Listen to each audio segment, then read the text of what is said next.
Different different పర్సనాలిటీస్ని interview చేస్తూ వస్తున్నాం ఇప్పటి వరకు. అండ్ ఫుడ్ ఇండస్ట్రీలో ఇప్పటి వరకు మేము ఎవరితో మాట్లాడలేదు. So you are the first person in this genre. So we are very happy and fortunate to have you in coffee Kaburlu. అందులోనూ వెరీ స్వీట్ పర్సన్ తోటి మొదలు పెడుతున్నాం. Yes, Amma. I am a really sweet person because I am diabetic. అసలు మీరు ఈ business ఎప్పుడు start చేశారు? And background ఏమన్నా కొంచెం మాకు వివరించగలుగుతారా? నేను ఈ బిజినెస్ స్టార్ట్ చేయలేదమ్మా. బై బర్త్ నేను ఇందులోనే ఉన్నాను. అంటే మా ఫాదర్ వచ్చి తాపేశ్వరం కాజా ఫౌండర్.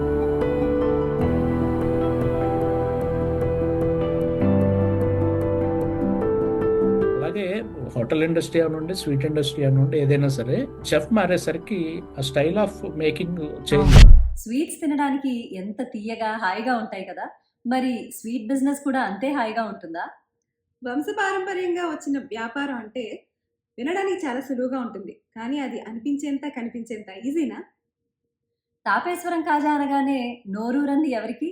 మరి ఆ తాపేశ్వరం కాజాకి ప్రాణం పోసింది సత్యరాజు గారైతే ఆ రుచిని ఏమాత్రం కాంప్రమైజ్ అవ్వకుండా ప్రపంచ నలుమూలలకి సురుచి ఫుడ్స్ ద్వారా అందిస్తున్నారు వారి అబ్బాయి మల్లిబాబు గారు.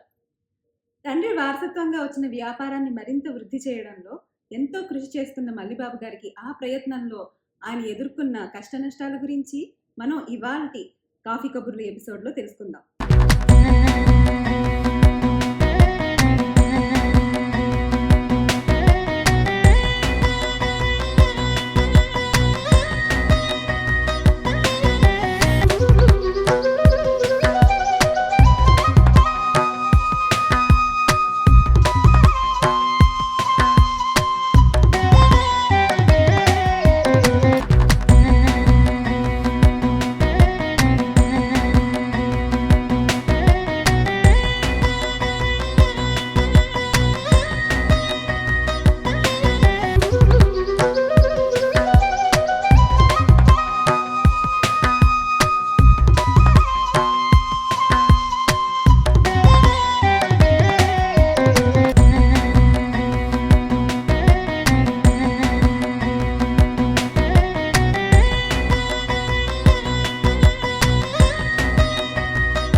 హలో మల్లిబాబు గారు, వెల్కమ్ టు కాఫీ కబుర్లు.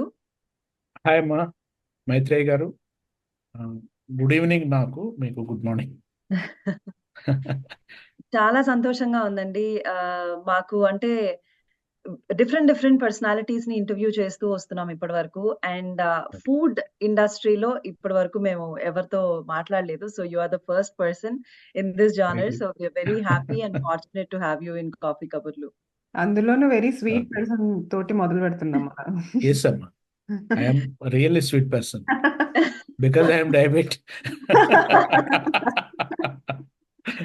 Full of sweet sugar. Yes. In and Very out, nice. all sweet. Yes. That's so nice.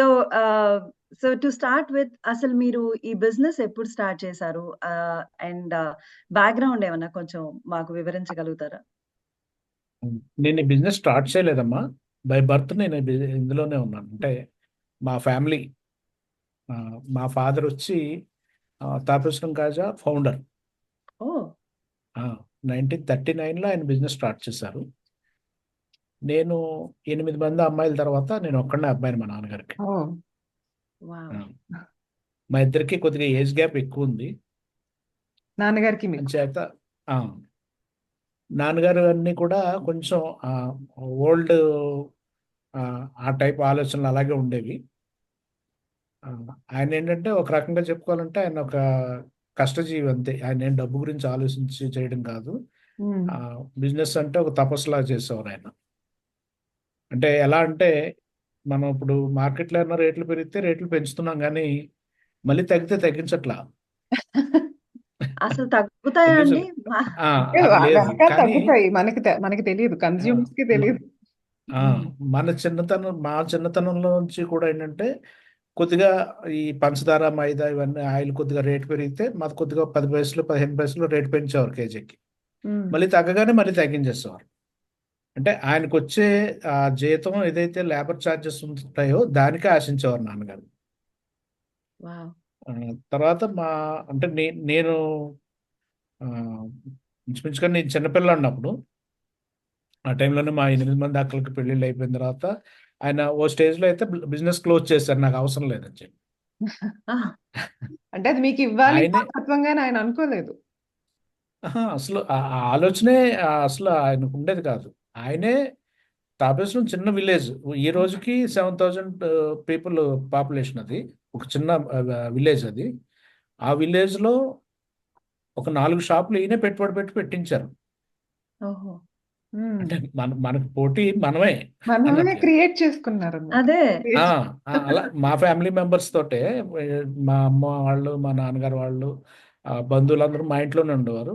ఇద్దరు అమ్మాయి అబ్బాయి బాగున్నారంటే వాళ్ళు పెళ్లి చేయటం, వాళ్ళకి షాప్ పెట్టించడం, పాపం. అలాగా అంటే అలా ఒక ఉండేది. కాంపిటీషన్ లాగా కాకుండా మనం అందరూ ఆ, బాగుంటారు. ఎదగాలి, మనతో పాటు అందరూ ఎదగాలి అదొక అని. వృత్తిలాగా. ఇప్పుడు చూడండి, హ్మ్. ఇప్పుడు వృత్తి పని చేసే వాళ్ళు ఎవరు కూడా కాంపిటీషన్ ఫీల్ అవ్వరు. కరెక్ట్. నాన్నగారికి ఏంటంటే మెయిన్ వ్యవసాయం అంటే ఇంట్రెస్ట్. హ్మ్. ఎక్కువ దృష్టి ఆయన వ్యవసాయం చేయాలనే ఆలోచనతో ఉండేది. ఆ, తర్వాత నేను 83 ఆ టైంలో నేను బిజినెస్ నాకు కావాలని చెప్పేసి నేను ఓపెన్ చేసుకున్నాను. నాన్నగారు క్లోజ్ చేస్తే ఒక 6 నెలలకి ఉమ్. తర్వాత నేను ఓపెన్ చేసుకున్నాను. హుహు. చేసుకుని ఓ మంచి బైక్ కొనుక్కున్నాను. ఆ బైక్ మీద తిరగడం మొదలుపెట్టా బిజినెస్ వదిలేసి. ఓకే. అప్పుడు నాకు 16 ఇయర్స్ ఎంతో ఉంటుంది. మళ్ళీ మా నాన్నగారు బిజినెస్ హ్యాండ్ ఓవర్ చేసుకుని మళ్ళీ ఆయన రన్ చేయడం మొదలుపెట్టారు. ప్రతిసారి ఏమైందంటే నాకైతే చిన్నప్పటి నుంచి చేతులకి ఏదైనా అంటుకుంటే అదొక ఫోబియా నుండి వేరే అదొక చిరాకు నాకు. హ్మ్. ఆహా. ఇమీడియట్గా హ్యాండ్ వాష్ చేసుకోకపోతే నాకు ఇంక ఏ పని మీద ఉండదు. హ్మ్. మాది ఏంటంటే అప్పుడు ట్రెడిషనల్గా పూర్వం మిఠాయి బడ్డీలు అని ఒక చెక్క పెట్టె లాంటిది ఉండేది. దాంట్లో 1 ఫీట్ ఎత్తున్న మొక్కల పీట మీద కూర్చుని తక్కెడ ఉండేది. తక్కెడ అంటే మీకు తెలిసే ఉంటుంది, అవును. గొలుసులతో కట్టి. ఆ! దాంట్లో ఈ కాజాల పాకంతో పాటు అందులో పెట్టి వెయిట్ వేసి ఒళ్ళో న్యూస్ పేపర్ వేసుకుని అడ్డాకులు పరిచి అడ్డాకుల మీద ఇవన్నీ పేర్చి దారంతో పొట్లం కట్టి ఇవ్వాలి. ఉమ్. ఓహ్! మొత్తం ఒక అరగంట కూర్చుంటే మొత్తం ఒళ్ళంతా పాకం అయిపోయేది నాకు. అబ్బబ్బబ్బా! నేను హ్మ్. చిరాకు పడిపోయి లేచిపోయేవాడిని. మా నాన్నగారు ఏమో వేరే వాళ్ళని ఏమన్నా కూర్చోబెట్టి ఆవిడ పొట్లాలు కట్టిందా అంటే ఆయన ఒప్పుకునేవారు కాదు. మనమే ఆ! చేయాలి, మనమే డబ్బులు తీసుకోవాలి, మనమే పొట్లం కట్టాలని. ఆయనకి నాకు పడేది కాదు. ఆల్మోస్ట్ ఈ వారిలాగా 90 వరకు జరిగింది. ఆహా. 1990 ఓకే. వరకు. 90 తర్వాత అన్ఫార్చునేట్ నాన్నగారు కాలం చేశారు. హ్మ్. చేసిన తర్వాత ఇంక నేను బిజినెస్ నా స్టైల్లో స్టార్ట్ చేశాను. వైజాగ్లో ఒక బ్రాంచ్ పెట్టాం. ఉమ్. అది సక్సెస్ఫుల్గానే రన్ అయింది. తర్వాత కాకినాడలో వేరే బ్రాంచ్ పెట్టాం. ఆ తర్వాత నేను ఆ, తాపేశ్వరం మెయిన్ మన బిజినెస్ చూసుకోవాలనే ఉద్దేశంతో ఆ బ్రాంచెస్ వేరే వాళ్ళ మెయింటెనెన్స్ చెప్పి నేను తాపేశ్వరం వచ్చి మళ్ళీ కాజాని అప్పటికి మా కాజా కొద్దిగా యూజువల్గా ఏమవుతుంటుందంటే రెసిపీ మిస్ అయిపోతుంటుంది. ఫుడ్స్లో ఎక్కడైనా సరే జరిగేది ఏంటంటే ఇప్పుడు స్మృతి గారు ఒక వంకాయ కూర బాగా వండుతారు అనుకుందాం ఫర్ హ్మ్. ఎగ్జాంపుల్. హ్మ్. నన్ను భోజనానికి పిలుస్తారు. నేను వచ్చి చాలా అద్భుతంగా ఉందమ్మా, చాలా బాగుండారు, ఇందులో ఒక్క లవంగం తగిలిస్తే చాలా బాగుంటుంది అని అంటాను. హ్మ్. మల్లిబాబు గారు కదా ఏదో తెలియకుండా చెప్పర్లే అని చెప్పి ఆవిడ తగిలిస్తారు. తర్వాత మైత్రేయ గారు వెళ్తారు. ఆవిడ కొద్దిగా జీలకర్ర కూడా కొంచెం ఎక్కువ వేస్తే బాగుంటుందేమో అని ఆవిడ చెప్తారు. అది హ్మ్. కూడా చేస్తారు. స్లోగా డైనింగ్ టేబుల్ మీద ప్లేట్ పెట్టగానే ఖాళీ అయిపోయి వంకాయ కూర మిగిలిపోవడం మొదలవుతుంది. కొన్ని రోజులకి ఇంట్లో వాళ్ళు వచ్చిన వాళ్ళు ఇంకా గెస్ట్లు వీళ్ళు ఎవరు వచ్చినా కానీ వంకాయ గురించి మాట్లాడరు. స్ఫూర్తి గారు ఏమనుకుంటారంటే నేను ఎన్ని చేసినా కానీ ఎవరు తినట్లేదు అనుకుంటారు. నేను లవంగం వేసాను, ఇందులో జీలకర్ర పెంచాను, ఇవన్నీ చేసినా అయినా ఎవరు తినట్లేదు అంటారు. కానీ అక్కడ జరిగింది ఏంటి? ఒరిజినల్ రెసిపీ ఏదైతే ఉందో అది పోయింది. ఓకే. అలాగే హోటల్ ఇండస్ట్రీ అవనండి, స్వీట్ ఇండస్ట్రీ అవనండి, ఏదైనా సరే చెఫ్ మారేసరికి ఆ స్టైల్ ఆఫ్ మేకింగ్ చేంజ్ అవుతుంది. అవును, మీరు చెప్పింది చాలా చాలా రైట్. చాలా సార్లు ఇక్కడ బాగుంది అనుకుని తిని మళ్ళీ వెళ్ళేసరికి ఆ టేస్ట్ మారిపోతూ ఉంటుంది. ఉండదు. సేమ్ అలాగే తాపెస్ట్రీలో కూడా జరిగింది. 95 2000 మధ్యలో మా రెసిపీ పోయింది. లక్కీగా నా మదర్ ఉన్నారు అప్పుడు. మదర్ కూడా ఫాదర్తో పాటు కష్టపడి పనిచేశారు. ఆవిడకి టోటల్ ప్రాసెస్ అంతా తెలుసు. ఆవిడని పక్కన పెట్టుకుని నేను ఒక మేస్త్రిని పక్కన పెట్టుకుని దాని మీద ట్రయల్స్ చేసి ఓల్డ్ రెసిపీ ఏదైతే ఉందో దాన్ని తీసుకురాగలిగాను. ఆ రెసిపీ పోవడానికి కారణం కూడా నేను కనిపెట్టగలిగాను. కాజా తయారీలో ఏంటంటే పిండి అనేది చాలా గట్టిగా కలుపుకోవాలి. ఆ కలిపిన దాన్ని చాలా పల్చడిగా మనం షీట్ లాగా చేయాలి. ఓకే. ఈ రెండు కూడా ఇప్పుడు జనరేషన్ చాలా కష్టమైన పనులు. యాక్చువల్లీ సాఫ్ట్‌వేర్ ఇండస్ట్రీలో దాన్ని రూట్ కాజ్ అనాలిసిస్ అంటామండి. సో మాకు ఏదైనా ఇష్యూ రాగానే ఏదైనా ఇష్యూ వస్తే ఫస్ట్ మా రెస్పాన్సిబిలిటీ ఏంటి అంటే అసలు ఎందుకు వచ్చింది ఇష్యూ అని ఐడెంటిఫై చేయాలి. అప్పుడంటే అక్కడి నుంచి దాన్ని కరెక్ట్ చేసుకుంటూ వస్తే మళ్ళీ రాకుండా ఉంటుంది అని. And you have done exactly the same thing. Again Mallibabu గారు చెప్పిన దానికి రిలేట్ చేసుకోవడానికి ఇప్పటి జనరేషన్ కి ఆ రూట్ కాజ్ అనాలిసిస్ చేసే ఓపిక ఉండట్లేదు. దాని మీద ప్యాచ్ వర్క్ చేసి వెళ్ళిపోతున్నారు అంతే. అంటే దాన్ని రిపేర్ చేసి వాడుకుందాం అనే ఆలోచన ఇప్పుడు పిల్లలకి లేదు. There is no repair concept, only replace concept ఇప్పుడు. అంతే అంతే. You have an issue, just get out of the issue. అంతే తప్ప ఆ ఇష్యూ దేని వల్ల మన అనేది లేదు. So yeah, it's so relatable. అంటే మీ ఫుడ్ ఇండస్ట్రీ మాకు సంబంధం లేకపోయినా మేము కేవలం కన్స్యూమర్స్ అయినా కూడా అంటే ఇండస్ట్రీ అనేది ఎక్కువ తయారు చేస్తే అది ఇండస్ట్రీ అమ్మా. ఫుడ్ అనేది ఫుడ్డే. ఎక్కడ అది కొద్దిగా మనం చేసుకున్న ఎంతైనా ఆ ఫుడ్ అనేది అది తయారు చేయడంలో దాన్ని తీసుకున్న జాగ్రత్తలు కానీ ఇవన్నీ కూడా ఇంట్లో ఒకళ్ళకి వంట చేసినా ఏదైనా కంపెనీలో 1,00,000 మందికి వంట చేసినా సేమ్ అదే ప్రాసెస్ ఉంటుంది. వెసల్స్ మారుతాయి అంతే. రైట్. యా, అది ఆ రూట్ కాజ్ నేను తెలుసుకుని దానికి ఒక మిషనరీ నేనే తయారు చేసుకున్నాను. మిషనరీ కూడా నేను ఓన్గా ఒక పిండి కలపడానికి ఒక మిషన్. అంటే ఏం లేదు, మన వెట్ గ్రైండర్లో మధ్యలో పత్రం తీసేసి ఆ హోల్ క్లోజ్ చేసేసి అలాగే ఉంచేస్తే పిండి కలపడానికి నాకు మిషన్ తయారైపోయింది. అబ్బా, 2 మనుషులు 45 మినిట్స్ చేసే పని ఒక 5 మినిట్స్లో అది చేసేస్తుంది. అక్కడ సక్సెస్ అయ్యా. అప్పుడు షీటింగ్ చేయాలి.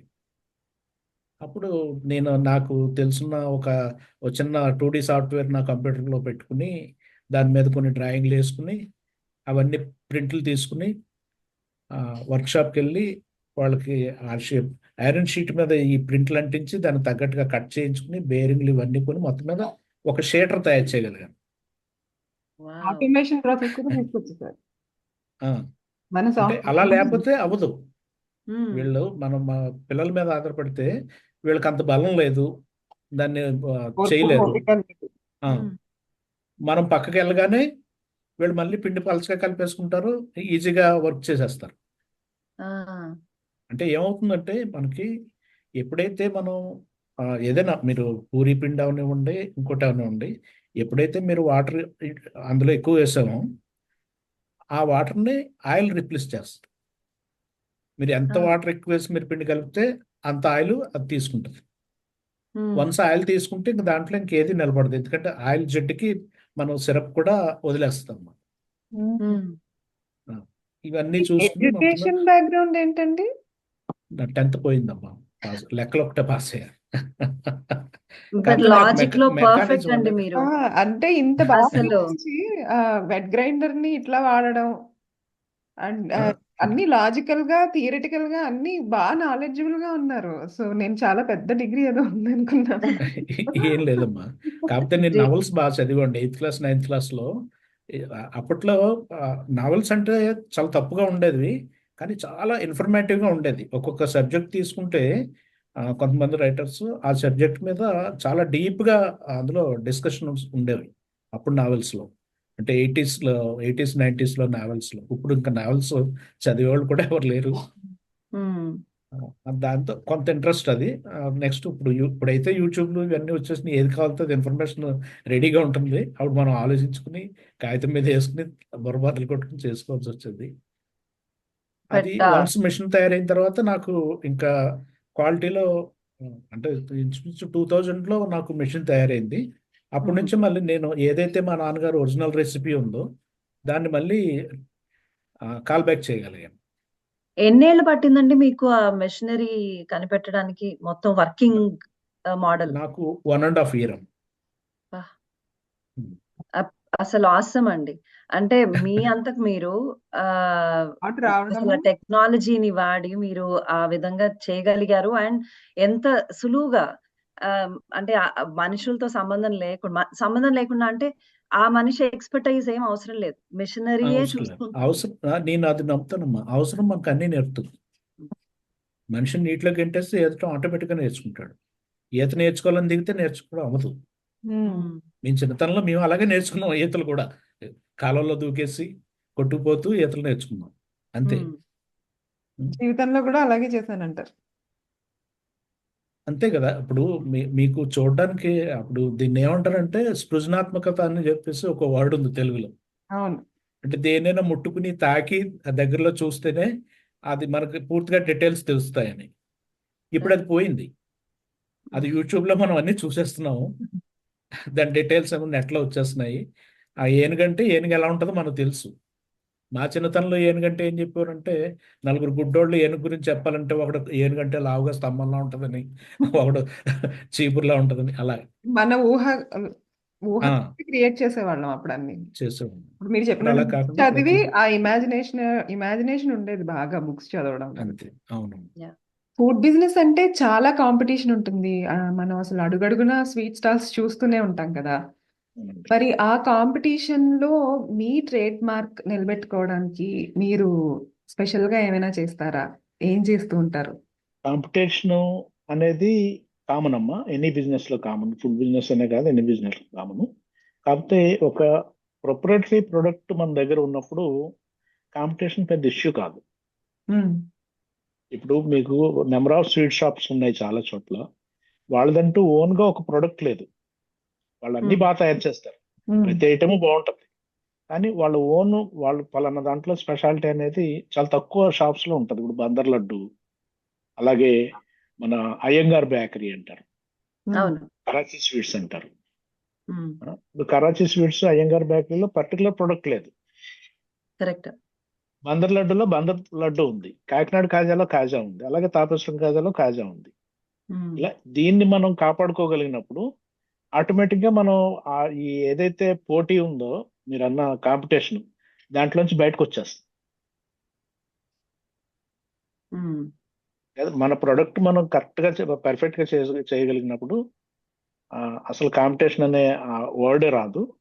కానీ స్టిల్ ఈ రోజుల్లో కొంత కాంపిటీషన్ మేము ఫీల్ అవుతున్నాం. ఎంచేతంటే పూర్వం స్వీట్ షాప్స్ కి ఇప్పుడు స్వీట్ షాప్స్ కి డిఫరెంట్ ఏంటంటే, పూర్వం ఆ స్వీటే మెయిన్. తాపేశ్వరం వెళ్ళి కాజా పట్టుకొచ్చాం, ఉమ్, అది కాజా ఇస్తే అది గొప్ప. కానీ ఇప్పుడు ఒక బాక్స్, అందమైన బాక్స్ ఉండాలి, దానికి ఒక ప్రైస్ ట్యాగ్ ఉండాలి, లేదంటే ఒక గిఫ్ట్ హ్యాంపర్ లాగా దాన్ని ప్యాక్ చేయాలి. ఉమ్. ఇవన్నీ అంటే గిఫ్టింగ్ కల్చర్ అనేది ఇప్పుడు నెక్స్ట్ లెవెల్కి వెళ్ళింది. మ్మ్.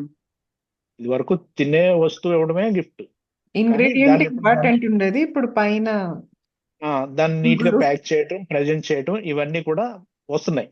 ఉమ్, కరెక్ట్. అంచేత కొంత కాంపిటీషన్ అయితే ఉంది. ఇప్పుడు మేమైతే మీ మెయిన్ ప్రోడక్ట్స్ మాత్రం ఈ రోజు వరకు బాగా చేయగలుగుతున్నాం. స్టిల్ ఇంకా మేము ప్యాకింగ్ లోని ఈ గిఫ్టింగ్ లోని ఇంకా డెవలప్ చేసుకోవాలి. అది కంటిన్యూస్ ప్రాసెస్ జరుగుతుంది. సో, ఆథెంటిక్‌గా మీరు తాపేశ్వరం కాజా కాకుండా ఇంకేమైనా ట్రేడ్ మార్క్ ఐటెమ్స్ ఉన్నాయా మీవి? ఇది చెప్తానమ్మా. మా నాన్నగారు వ్యాపారం ప్రారంభించినప్పుడు ఈ కాజా లేదు. హ్మ్. అంటే కాజా తయారు చేయడం నేర్చుకున్నారు ఆయన. కానీ ఈయన చిన్న హోటల్ పెట్టుకుని, ఈయన మిఠారాం సంగర్ అనే ఒక ఆయన దగ్గర పనిచేసేవారు. ఆయన దగ్గర స్వీట్స్ తయారు చేయడం నేర్చుకున్నారు. ఆయన బిజినెస్ క్లోజ్ చేయడంతో ఈయన మళ్ళీ తాపేశ్వరం వచ్చేసి వాళ్ళ మదర్తో కలిసి ఒక హోటల్ పెట్టుకుని రన్ చేస్తూ, ఈయన స్వీట్లు తయారు చేయడం కూడా వచ్చు కాబట్టి అవి కూడా తయారు చేసి పెట్టేవారు. హుహు. అప్పట్లో చుట్టుపక్కల ఉండే గ్రామాల నుంచి, మా తాపేశ్వరం గ్రామం నుంచి పెద్దవాళ్ళు, రైతులు వీళ్ళందరూ వచ్చి కొన్ని స్వీట్లు తయారు చేసి అలాగా పంచదార వాళ్ళే ఇచ్చి, లేదంటే హ్మ్. బెల్లం వాళ్ళే ఇచ్చి, అలా మజూరికి తయారు చేయించుకోవడం ఆహా! అలా జరిగేది. మా నాన్నగారు వాళ్ళ ఇంటికి కూడా వెళ్ళి తయారు చేసేవారు. ఉమ్. ఓహ్! ఎర్లీ 30s అనమాట అది. హ్మ్. అలాగా మా నాన్నగారికి అన్ని ఆంధ్ర పిండి వంటల్లోనూ కూడా ఒక మంచి అనుభవం వచ్చింది. తాపేశ్వరం కాజా అనేది తర్వాత ఈయన కనిపెట్టిన తర్వాత కాజా ఫేమస్ అయింది. కానీ ఆంధ్ర పిండి వంటలు అన్నీ కూడా మా నాన్నగారు బాగా తయారు చేయగలిగేవారు. అదే వరవడు ఇప్పుడు కూడా మనం చేస్తున్నాం. హ్మ్. అరిసెలు కానీ, బొబ్బట్లు కానీ, సున్నుండలు కానీ, పూతరేకులు కానీ, ఇవన్నీ కూడా మనం ఆ, చేస్తున్నాం. అట్ ది సేమ్ టైం ఏంటంటే ఆ, కొన్ని ఫ్యామిలీస్ మా దగ్గర నుంచి పట్టుకెళ్ళడం అదొక సెంటిమెంట్. సెంటిమెంట్. ఓహ్! ఇక్కడ పట్టుకెళ్తే మంచి జరుగుతుందని ఒక హుహు. రకమైన ఇప్పటికే కొన్ని బయట కంట్రీస్ లో సెటిల్ అయిన ఫ్యామిలీస్ వాళ్ళు కూడా వాళ్ళు అక్కడ ఏదైనా చిన్న అకేషన్ చేసుకుంటే కనీసం ఏదో ఒక ప్యాకెట్ మా దగ్గర నుంచి తెప్పించుకోవడం. ఈ హ్మ్. రోజుకి కొంతమంది వాళ్ళ పెళ్లిళ్ళు అది ఏమైనా ప్రారంభించినప్పుడు ముందుగా స్వీట్ గా డబ్బులు ఇవ్వడం మంచిదని చెప్పేసి కొంత అమౌంట్ నాకు అడ్వాన్స్ ఇవ్వడం. ఇది ఇలా ఒక ట్రెడిషన్ ని దాన్ని అలాగా లైవ్ లో నిలబెట్టడంలో అది మాకు కొంచెం కాంపిటీషన్ నుంచి అది కూడా మమ్మల్ని కొంచెం దూరం చేసింది. హ్మ్.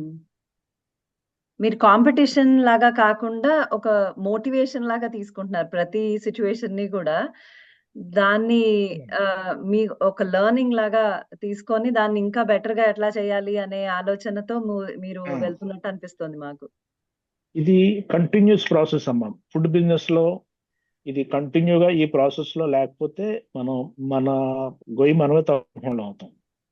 నేను ఎప్పుడు ఒకటే చెప్తా, మేము టిప్ ఆఫ్ ది టంగ్, నాలుక చివర్లో ఉంటాం. మేము సరిగ్గా బిజినెస్ చేసి క్యాల్కులేషన్స్ కరెక్ట్ గా చేసుకోకపోతే ఈజీగా మింగేస్తారు మమ్మల్ని కస్టమర్స్, లాస్ట్ లోకి వెళ్ళిపోతాం. హ్మ్. ఏ మాత్రం క్వాలిటీ కొంచెం బాగా చేయలేకపోయాం, స్పిట్ అవుట్, పూసేస్తారు బయట. హ్మ్.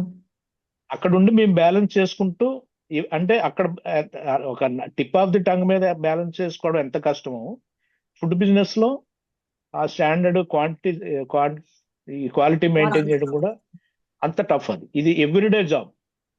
మనం చేసేసాము అయిపోయిందంటే ఏది అవ్వదు. ఎవ్రీడే ఛాలెంజెస్ ఉంటాయి, అవన్నీ కూడా చూసుకుంటూ ఉండాలి. మరి అసలు మీరు quality yeah! Go ahead. Go ahead. మరి క్వాలిటీ మెయింటైన్ చేయడానికి మీరు తీసుకునే మెజర్మెంట్స్ కానీ మీ కిచెన్ శానిటరీ మెయింటెనెన్స్ వాటిలో అంటే మీ స్పెషలైజేషన్, మీకు ఒక స్పెషల్ కిచెన్ ఉందని మాకు తెలిసింది. అవును, దాని అవును. గురించి కొంచెం చెప్తారా? అంటే ఇనీషియల్ గా మేము ఒక పొయ్యిల మీద తయారు చేసాం. ఒక పొయ్యిలు అంటే రైస్ హస్క్ ఉంటది కదా, ఉమ్. దాన్ని బర్న్ చేసి ఆ ఫైర్ మీదే నాన్నగారు ఉన్నప్పటి నుంచి దాని మీద చేసేవాళ్ళం. హుహు. ఆ రైస్ హస్క్ దాని మీద బట్టి అంటారు దాన్ని, దాని మీద తయారు చేయడం వల్ల ఏంటంటే ఈ ఫ్రై అయిన కాలిపోయిన రైస్ హస్క్ బూడిద అలా గాలిలో మనకు తెలియకుండానే అలా గాలిలో తిరిగేది అనమాట. ఉమ్. ప్రమాదం ఏం కాదు, హెల్త్ కి ప్రమాదం ఏం కాదు, కానీ అన్ని ప్రొడక్ట్స్ లోని మనకు తెలియకుండానే అందులో ఉండిపోయేది. హ్మ్. ఉమ్. దాని నుంచి బయటకు రావాలనే ఉద్దేశంతో చాలా ప్రయత్నాలు చేశాను. ఆఖరికి ఒక థర్మిక్ ఫ్లూయిడ్ సిస్టమ్ కిచెన్ నేను ఓన్ గా డిజైన్ చేసుకున్నాను. మళ్ళీ వావ్! మీరు అసలు మీలో ఒక ఇంజనీర్ కూడా ఉన్నారు. అదే నేను అనుకుంటా ఉంటాను ఎప్పటికప్పుడు, నేను అనవసరంగా బయట వ్యాపారంలోకి వచ్చానని. అనవసరం లేదు లేదండి. చాలా అవసరం. అదే, మీలాంటి వాళ్ళు చాలా అవసరం. మీరు రెండు కంబైన్ చేసి ఆ నాలెడ్జ్ ని మీ ఓన్ గా చేస్తున్నారంటే ఇట్స్ రియల్లీ గ్రేట్ అసలు. లక్కీగా నాకు ఇప్పుడు ఇంటర్నెట్ లో అన్నిట్లో బాగా ఇన్ఫర్మేషన్ అయితే ఈజీగా దొరుకుతుంది. క్యాలిక్యులేషన్స్, ఫార్ములాస్ ఇవన్నీ కూడా దొరుకుతున్నాయి. ఇనిషియల్ గా అయితే 10th క్లాస్ మ్యాథ్స్ బుక్ నా దగ్గర ఉండేది ఎప్పుడు. మ్మ్. ఏదైనా ఫార్ములా తయారు చేయాలి, మెజర్మెంట్స్ కావాలనుకుంటే మీరు Wow. మ్యాథ్స్ ఒక్కటే పాస్ అయ్యానన్నారు కదా. మ్యాథ్స్ ఒకటే రాశాను. వావ్. సో దాని గురించి కొంచెం చెప్తారా? మీ కిచెన్ ఎలా ఫార్ములేట్ చేస్తున్నారని? ఇప్పుడు అది ఏం చేసామంటే, ఇప్పుడు మాకు ఛాలెంజెస్ ఎలా ఉంటాయంటే, మేము తాపేశ్వరం విలేజ్ లో మా స్వీట్ షాపు, మేము ఎక్కువ ప్రైస్ తో అమ్మలేం, Hmm. రేట్లు పెంచలేం. మ్మ్. గ్యాస్కి వెళ్తే ఛార్జెస్ చాలా అయిపోతాయి, Hmm. కాస్ట్ చాలా ఎక్కువ అయిపోద్ది గ్యాస్కి. ప్లస్ ఈ గ్యాస్ తో వండినప్పుడు ఏమవుతుందంటే మొత్తం అట్మాస్ఫియర్, కిచెన్ లో ఉన్న అట్మాస్ఫియర్ అంతా వేడెక్కిపోతుంది. మ్మ్. ఓకే. యూజువల్గా మీరు ఇంట్లో వంట చేసేటప్పుడు కూడా అవును. మీరు ఓపెన్ చేసిన గ్యాస్ ఫైర్ లో 30% మీకు యూటిలైజ్ అయితే మిగతా 75% చుట్టూ ఉన్న అట్మాస్ఫియర్ ను వేడి చేస్తుంది. Hmm. అది waste of energy, plus at the same time ఈ వర్కర్ కి ఎగ్జాస్ట్ అంత అయిపోతారు. అడ్జస్ట్ అయిపోతారు. Hmm. అదే మనం గతంలో మేము ఆడే హస్క్ బట్టీలు అయితే ఆ హీట్ అంతా బయటకు వెళ్ళిపోద్ది, ఎక్సెస్ హీట్ అంతా బయటకు వెళ్ళిపోద్ది. అక్కడ కూడా 20 to 30% యూటిలైజ్ అవుద్ది, Hmm. కానీ ఎక్సెస్ హీట్ ఫైర్ రూపంలో కిచెన్ లో ఉండదు. ఓకే. ఈ రెండింటిని నేను క్యాల్కులేట్ చేసుకుంటే అప్పుడు నేను మొత్తం నలిగితే అంటే ఇది ఇంచుమించుగా నాకు ఒక 8-9 years పట్టింది థర్మిక్ ఫ్లూయిడ్ కిచెన్ ని మొత్తం నాకు పని చేసేలా తయారు చేసుకున్నాను. దానికి బిల్డింగ్ ఆహా. కట్టి అన్ని చేసి ఓకే. కొన్ని అప్పట్లో కొన్ని ఫార్మాస్యూటికల్స్ లోని టైర్లు రీట్రేడింగ్ తయారు చేసే కంపెనీల్లోని ఈ థర్మిక్ ఫ్లూయిడ్ సిస్టమ్ వాడేవారు. ఆహా. ఇది నథింగ్ బట్ మన ఏసీ ఎలా ఉంటుందమ్మా, బయట కంప్రెసర్ ఉంటుంది, లోపల కూలింగ్ వస్తుంది. Hmm. అదే సిస్టమ్ లో హీట్ బయట జనరేట్ అవుతుంది. జనరేట్ అయిన హీట్ థర్మిక్ ఫ్లూయిడ్ అనే ఒక లిక్విడ్, అది హీట్ ట్రాన్స్ఫర్ లిక్విడ్. అది ఓకే. అది అక్కడ బాయిలర్ లో హీట్ అయ్యి మన వెసల్లో, అంటే వెసల్ అంటే ఇప్పుడు మీకు మిల్క్ కుక్కర్ ఐడియా ఉంది కదా, ఆ, మిల్క్ కుక్కర్ అవుటర్ క్యావిటీ ఒకటి ఉంటుంది, దాంట్లో మనం ఆహా. వాటర్ వేసి పెడతాం. అవును. అలా మా వెసల్ కూడా అవుటర్ క్యావిటీ ఒకటి ఉంటుంది. ఓ. ఈ థర్మిక్ ఫ్లూయిడ్ 200 degrees టెంపరేచర్ లో ఈ అవుటర్ క్యావిటీలో వచ్చి సర్క్యులేట్ అయిపోయి బయటకు వెళ్ళిపోతుంది. ఓ. ఆ హీట్ వెసల్లోకి వచ్చేస్తుంది. ఓకే. ఇంకెక్కడ కిచెన్ లో ఒక ఫైర్ గానీ స్మోక్ గానీ ఏం ఉండదు, హీట్ డైరెక్ట్ గా వస్తుంది. ఈ వెసల్ అవుటర్ అంతా కూడా మేము థర్మల్ లో ప్యాక్ చేసేస్తాము. ఓన్లీ ఈ వెసల్ ఇన్సైడ్ మాత్రమే వేడి వస్తుంది.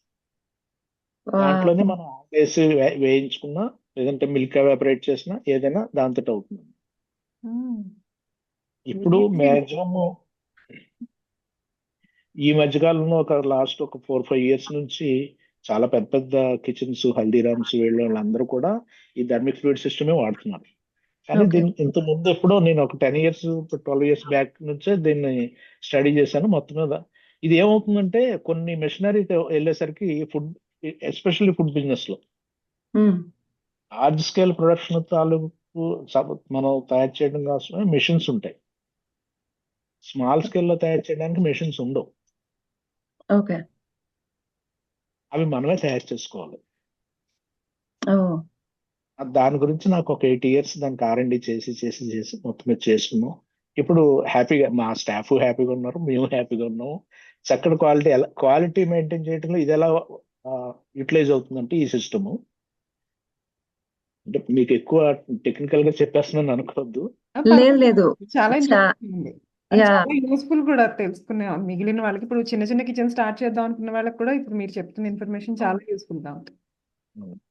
ఇప్పుడు ఓపెన్ ఫైర్ లో మీరు కడాయి పెట్టారు, స్టవ్ ఆన్ చేశారు, డైరెక్ట్ గా కడాయికి bottom 400 to 500 degrees temperature touch అవుతుంది. Hmm. ఈ మంట మీద పెట్టగానే Hmm. మీరు ఆయిల్ వేస్తారు. ఆయిల్ వేస్తే ఆ బాటమ్ లేయర్ లో ఉన్న ఆయిల్ ఏదైతే ఉందో అది 400 to 500 degrees టెంపరేచర్కి వెళ్ళిపోద్ది. Hmm.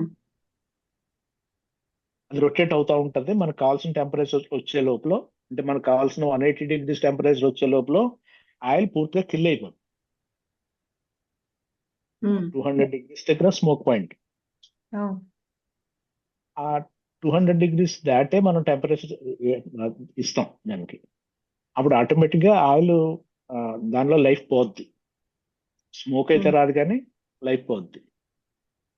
ది సేమ్ టైం ఇక్కడ థర్మిక్ ఫ్లూయిడ్ కిచెన్ లో వచ్చేది ఏంటంటే ఈ ఈ హీట్ సోర్స్ థర్మిక్ ఫ్లూయిడ్ ద్వారా వస్తుంది కదా, దాని టెంపరేచర్ 220 degrees. అది ఉమ్, ట్రావెల్ అయ్యి వచ్చేసరికి 30-40 degrees టెంపరేచర్ డౌన్ అయిపోయి 180 to 200 degrees మాత్రమే ఈ కళాయి బాటమ్ లెవెల్లో వస్తుంది. ఓకే. ఎట్టి పరిస్థితుల్లోనూ ఆయిల్ బర్న్ అవడం కానీ స్మోక్ రావడం కానీ ఇందులో జరగదు. ఒక రకంగా మీకు చెప్పాలంటే ఆయిల్ పచ్చిగా ఉండగానే మనం వంట చేసేసుకుంటాం. వావ్. అది దీంట్లో beauty. Um, only thermic fluid system లోనే అది ఫాస్ట్ గా సర్క్యులేట్ అవడం వల్ల హీట్ ఇమీడియట్ గా హీట్ వస్తుంది. At the same time controlled heat, అంతమించి ఉమ్. హీట్ రాదు. సో దానివల్ల కూడా మనం యా, నాకు ఒక ప్రాక్టికల్ క్వశ్చన్ ఉంది. అంటే స్వీట్స్ ఈ ప్రొడక్షన్ లో మీరు ఏ ఏ లిమిట్స్ లో ఏది వాడితే ఏది కరెక్ట్ గా వెళ్తే బాగుంటుంది అని బానే అనలైజ్ చేశారు. లైఫ్ లో కూడా మీరు ఏది ఏ క్వాంటిటీ ఏ మెజర్మెంట్ లో నాకు ఈ తర్వాత నాకు బ్రేకింగ్ పాయింట్, ఇక్కడ వరకు నేను ప్రెషర్ తీసుకోగలుగుతాను, ఇంతవరకే నేను స్ట్రెస్ తీసుకోగలుగుతాను, అలాంటివి ఏమన్నా ఉన్నాయా? ఆ తర్వాత ఒకవేళ దాన్ని దాటి మీకు ఏమన్నా స్ట్రెస్ ప్రెషర్ వస్తే ఏం ఏం చేస్తారు? చేస్తారు? ఏం చేయలేమమ్మా. అది ఏమవుతుందంటే ఒక ఆలోచన వచ్చింది అనుకోండి, అది అలా తిరుగుతూనే ఉంటది బుర్రలో. రాత్రి నిద్ర పట్టదు. ఉమ్, ఏదో చేయాలనుకుంటాం, ఒక మిషన్ అవనండి, ఒక పని అంటే రాత్రి ఉమ్, నిద్ర పడుతుంది. రాత్రి 2 గంటల మెలకు వస్తుంది. ఈ పని చేయాలి, ఎలా చేయాలి ఎలా చేయాలి, ప్రొద్దుట వరకు ఆలోచిస్తాం. ప్రొద్దుట లేచిన తర్వాత రొటీన్ లో పడిపోతాం, ఈ ఆలోచన అంతా మర్చిపోతాం. ఉమ్, ఇది స్ట్రెస్ జనరల్ గా ఉండేదే ఫుడ్ బిజినెస్ లోని, అందులో నా లాంటి బిజినెస్ లో ఇది కంటిన్యూ ఉంటుంది. దీని నుంచి బయటకు రాలేం. ఉమ్. కాకపోతే స్ట్రెస్ రిలీవ్ అంటే నాకు ఒక డాక్టర్ ఉంది, సరదాగా తనతో కొంచెంసేపు గడిపితే అంత హ్యాపీ అయిపోద్ది అంతే. ఆహా, బాగా చెప్పారు. పిల్లల కంటే స్ట్రెస్ బస్టర్ అంటే వాళ్ళ స్ట్రెస్ ఒక్కొక్కసారి వాళ్ళ వల్లే అంటే వాళ్ళ వల్ల వస్తుంది, కూడా కానీ వస్తుంది వాళ్ళు దే ఆర్ స్ట్రెస్, నేను అది కాదన్ను. అది అది అది కొంచెం వేరే. హ్యాపీ. ఇది వేరే వైపు నుంచి వచ్చేది. Yeah, correct. Kids best stress busters మనకైతే నిజంగానే. అందులో బాగా చెప్పారు. ఓ, డాటర్స్ మీ పిల్లల గురించి కొంచెం చెప్పండి అయితే ఇదే సందర్భంలో. ఒక్క పాపేనండి? నాకు ఒక పాపమ్మ, ఇప్పుడు ఇంటర్ అయిపోయింది. డిగ్రీ కోసం బయటకు ఆస్ట్రేలియాలో త్రీ కాలేజెస్ వచ్చినాయి, ఇంకా యూకే ట్రై చేస్తుంది. వస్తే తను బిజినెస్ మేనేజ్మెంట్ దాంతో పాటు సైకాలజీ, ఆ 2 సబ్జెక్టులు ఐబీ కరికులంలో ఇంటర్మీడియట్ మన జైన్ లో చేసింది, ఇక్కడ మైసూరు, మన బెంగళూరు జైన్ లో. సో మీ తర్వాత మళ్ళీ మీ బిజినెస్ ని తను క్యారీ ఫార్వర్డ్ చేయాలని అనుకోవట్లేదా? ఇక్కడ మీకు ఇంకొక విషయం చెప్పాల్సింది ఏంటంటే, మనం అనుకుంటే ఏది అయిపోదమ్మా, ఒక టీం వర్క్ లాగా చేయాలి. నాకు పర్సనల్ గా నాకు చిన్న ఇంచుమించు ఒక 40 years నుంచి నాతో ట్రావెల్ చేసే టీం మెంబర్స్, మా స్టాఫ్ అవనివ్వండి, మేనేజ్మెంట్ లో నుండి ఉన్నారు. మేమంతా కలిపి డెసిషన్ తీసుకుంటాం ఏదైనా. ఈ టీమే ఎప్పుడు బిజినెస్ నడుపుతుంది. నేను కొత్త ఇన్వెన్షన్స్ కి, అలాగే బయట జరిగే విషయాలు ఏంటి జరుగుతున్నాయి చూసుకోవడం చూస్తాం తప్ప, ఈ టీం మిగతా బిజినెస్ అంతా కూడా వాళ్ళు హ్యాండిల్ చేస్తారు. ఇప్పుడు నా ఫ్యామిలీ విషయంలో కూడా రేపొద్దున మా అమ్మాయి వచ్చి ఇది హ్యాండ్ ఓవర్ చేసుకుంటే ఓకే. లేదన్నా తనకి ఏదైతే ఇంట్రెస్ట్ ఉందో దాంట్లో తను చూసుకుంటుంది. తనకు రావాల్సిన షేర్ దీని నుంచి వస్తూ ఉంటుంది. ఈ టీం మటుకు ఇలా ఉంటారు, టీం మెంబర్స్ బిజినెస్ అలా రన్ అవుతూనే ఉంటాయి. బిజినెస్ అలా రన్ అవుతూనే ఉంటుంది. వండర్ఫుల్ అండి. అంటే మా పిల్లలు ఇదే చెయ్యాలి, లేకపోతే నా ట్రెడిషన్ ని కంటిన్యూ చేయాలి, నా ఫార్ములాని వాళ్ళు ముందుకు తీసుకెళ్ళాలి అని ఒక్కటే కాకుండా రకరకాలుగా మీరు పిల్లల్ని వాళ్ళకి స్వేచ్ఛనిచ్చి వాళ్ళకి ఏం కావాలో వాళ్ళని అది చేసుకోమని చెప్పి, ఇట్స్ వండర్ఫుల్. అంటే మనలో మనమాట, మనం శ్వాసను ఇవ్వకపోతే వాళ్ళు తీసేసుకుంటారు. అది మనం కాకపోతే ఇస్తే నాకేంటంటే మనం గుడ్. Yeah. మా ఫాదర్కి నాకు అప్పుడు ఆయన ఉంటుండగా మా ఇద్దరికి జరిగిన ఇష్యూస్ ఇవన్నీ చూసుకుంటే మనం ఎప్పుడు కూడా పిల్లల్ని ఇదే చేయమని ఫోర్స్ చేయకూడదు అని చెప్పేసి నేను పర్సనల్ గా నమ్ముతాను. మీ ఇద్దరం దానివల్లే ఆయన ఇలాగే బిజినెస్ చేయాలంటాం, నేను అలా చేయను. అందుకే ఆయన లాస్ట్ ఆయన చనిపోయే టైంలో కూడా నేను ఇదే బిజినెస్ లో కంటిన్యూ అవుతాననే విషయం నీకు తెలియదు. తెలీదు. నేను ఇది చేయకూడదని కొన్నాళ్ళు జెరాక్స్ కంపెనీని నడిపాను, వీడియో షూటింగ్లు చేశాను, వీడియోలు లైబ్రరీ పెట్టాను, చాలా చేశాను. ఆయన తర్వాత తప్పనిసరిగా నేను ఈ బిజినెస్ లో రావడం జరిగింది. లక్కీగా ఈ రోజు వరకు బాగానే ఉంది. ఒక 600 మంది ఎంప్లాయీస్ పనిచేస్తున్నాం మన దగ్గర, అందరూ హ్యాపీగా ఉన్నాం. నాకు అనిపిస్తున్నది ఏంటంటే మీ నాన్నగారు చెప్పినట్టు చేసేసి మీరు అలాగా వచ్చేస్తే ఇంత ఇన్నోవేటివ్ గా చేసేవారు కాదేమో ఈ బిజినెస్ ని. మీరు అంతటా మీరు ఎవరైనా సరే వాళ్ళంతటా వాళ్ళు అనుకుని చేస్తే అది దానిలో అవును, క్రియేటివిటీ, ఇన్నోవేషన్ ఇవన్నీ ఇంకా ఇంకా వస్తాయి. ఇంకొకళ్ళు చెప్తే చేసినప్పుడు జస్ట్ అది క్యారీ ఫార్వర్డే అవుతుంది అంతే. అంతే అవుతుంది. అది మనకి ఇప్పటికీ కూడా నేను అనుకుంటున్నాను, మీరు కింద చెప్పాను, నేను మెకానికల్ ఇంజనీర్, మెకానికల్ లో నాకు ఇంట్రెస్ట్ ఎక్కువ. ఇంకా బాగా చదువుకుంటే నేను అదే అయి ఉండేవాడిని, ఈ బిజినెస్ లో రాకపోయి ఉండేవాడిని. నాకు ఇప్పటికీ ఏదైనా ఒక మంచి వర్క్ షాప్ పెట్టుకుని మిషన్స్ తయారు చేసుకోవాలనే ఆలోచన ఉంటుంది. మీరు కానీ చేసిన మిషనరీ మీద కాపీ రైట్ తీసుకున్నారండి? లేదమ్మా, అంటే అప్పట్లో మనకు తెలియదు కదా ఈ మిషన్ ఇంత బాగా పనిచేస్తుంది, దీని అవసరం అవుతుంది. ఇప్పుడు నేను ఫస్ట్ నా షేటర్ తయారు చేసిన దానికి ఒక 2 నెలలు కంటిన్యూ వర్క్ షాప్ లో కూర్చునేవాడిని. ప్రొద్దుటే అతను షెడ్ ఓపెన్ చేసేసరికి అక్కడ కూర్చుని, మళ్ళీ అతను రాత్రి కట్టేసేటప్పుడు బయటకు వచ్చేవాడిని. ఆ రోజంతా కూర్చుంటే ఒక 1/2 అవర్ నా పని చేసేవాడు అతను. ఓ అలా 2 నెలలు స్పెండ్ చేశాను. ఆ ఫస్ట్ మిషన్ తయారు చేయడానికి అతనికి 5,000 ఇచ్చా. ఇప్పుడు అతను నెలకు 2 మిషన్లు తయారు చేసుకుని అమ్ముకుంటున్నాడు. ఒక ఐడియా మిషన్ మీకు 2 లక్షలకు అమ్ముకుంటున్నాడు. అతనికి ₹1,00,000 మిగులుతుంది మిషన్ మీద. వావ్. మల్లిబాబు గారు, వినాయక చవితి వస్తోంది. సురుచి ఫుడ్స్ అండ్ వినాయక చవితి దానికి ఉన్న రిలేషన్ గురించి మాకు తెలిసింది. అలాగే మీ ఖైరతాబాద్ వినాయకుడు అంటే ఆయన ప్రతి సంవత్సరం పెరుగుతుంది ఆ సైజు, వినాయకుడి సైజు. అలాగే మీరు ఆ ఖైరతాబాద్ వినాయకుడికి ఇచ్చే లడ్డు, దాని ప్రాముఖ్యత, వీటి గురించి మా వ్యూయర్స్ కి చెప్తారా? తప్పకుండా అమ్మా. ఎలా అంటే అసలు ఖైరతాబాద్ గణేష్ లడ్డు ఇవ్వాలనే ఆలోచన ఏదైనా ఒక మంచి ఈవెంట్ చేసి, అంటే అది విలేజ్ లో ఉండిపోయాం మేము, తాపేశ్వరం విలేజ్ లో. ఇది ఒక కాజా, ఒక విషయంలోనే కాజా కోసం వచ్చిన వాళ్ళే తాపేశ్వరం వస్తారు. మాకు ఒక ఎలివేషన్ లేదు ఇక్కడ. ఏదైనా మంచి ఈవెంట్ చేయాలి ఆలోచన ఉండేది. ఒకసారి ఖైరతాబాద్ గణేష్ విగ్రహం మేము అటు వెళ్ళినప్పుడు అక్కడ విగ్రహం చూపిస్తే మా అమ్మాయి, నేను నా డిస్కషన్ లో దేంతో తయారు చేస్తారు అంటే ప్లాస్టర్ ఆఫ్ ప్యారిస్ తో చేస్తారు అన్నాను. లడ్డు ఉంది కదా మా చేతిలో, ఇప్పటికి 3 years 3.5 years మా పాపకి. లడ్డు ఉంది కదా, అది కూడా ప్లాస్టర్ ఆఫ్ ప్యారిస్ అన్నాను. మట్టితో పెడతారా ఆ లడ్డు అని. సరే, ఆ కన్వర్జేషన్ అయిపోయింది. అయిపోయిన తర్వాత నేను ఎప్పుడో అనుకున్నాను, అసలు ప్రతి చోట వినాయకుడికి చేతిలో లడ్డు పెట్టి ఆక్షన్ పెడతారు. అవును. హైదరాబాద్ లో ఆ కల్చర్ లేదు, లడ్డు పెట్టే కల్చర్ లేదు. అది మనం ఎందుకు స్టార్ట్ చేయకూడదు అని అనుకున్నాం. ఓ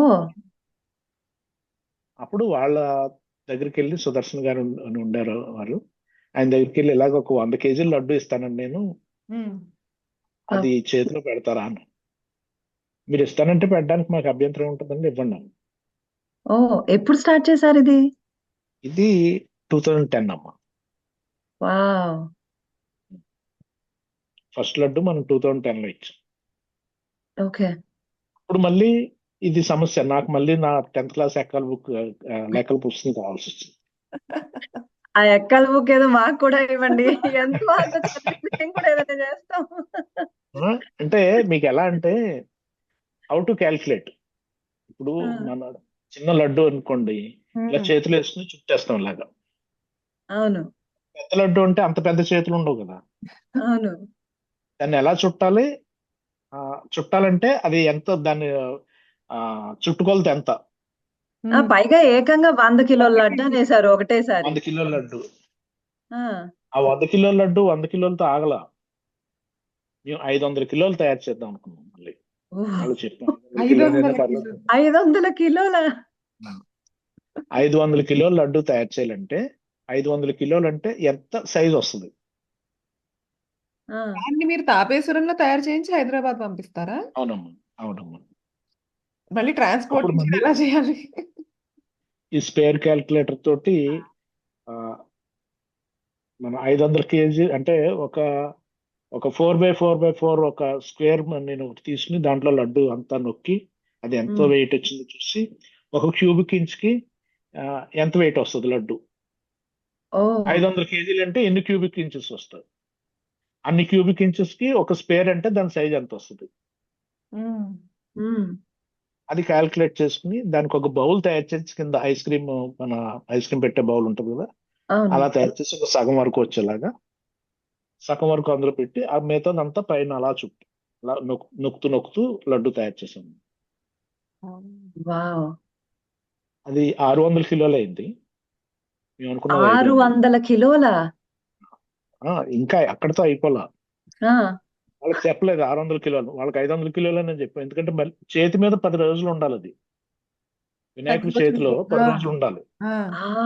ఎక్కువైతే అది వాళ్ళు కుదరదని చెప్పారని నేను 500 కేజీలనే చెప్పాము. దీన్ని చాలా శ్రమపడి దాన్ని ఒక చిన్న క్రేన్ తెప్పించి దాన్ని వ్యాన్ లో పెట్టి ఆ వ్యాన్ తో మేము ఒక 4 కార్లు వేసుకుని కూడా బయలుదేరి వెళ్ళి అక్కడ ఖైరతాబాద్ గణేష్ చేతిలో పెట్టాము. అది నిజంగా నా లైఫ్ లోనే ది బెస్ట్ ఈవెంట్ అది. వావ్! ఎందుకంటే 45 మినిట్స్ అన్ని ఛానల్స్ అన్ని కెమెరాలు లడ్డు పైన ఉన్నాయి. హ్మ్. వ్యాన్ లోంచి తీయటం, క్రేన్ తో అలా పైకి లేపి అక్కడ వినాయకుడి చేతిలో పెట్టడం, ఇదంతా కూడా చాలా బాగా కవర్ అయింది. 45 మినిట్స్ మొత్తం అన్ని ఛానల్స్ కూడా లైవ్ లో ఇదే వచ్చింది ఆ రోజు. ఆ! అది నాకు ఆ లడ్డు ఇవ్వడం మొదలు పెట్టిన తర్వాత తాపస్రం కాజా సురుచి ఎంత పేరో లడ్డూలు కూడా అంత పేరులాగా వచ్చింది నాకు. నాకు ఖైరతాబాద్ గణేష్ లడ్డు ఇవ్వడానికి ముందు ఇవ్వడం తర్వాత చేంజెస్ చాలా జరిగినాయి. వావ్!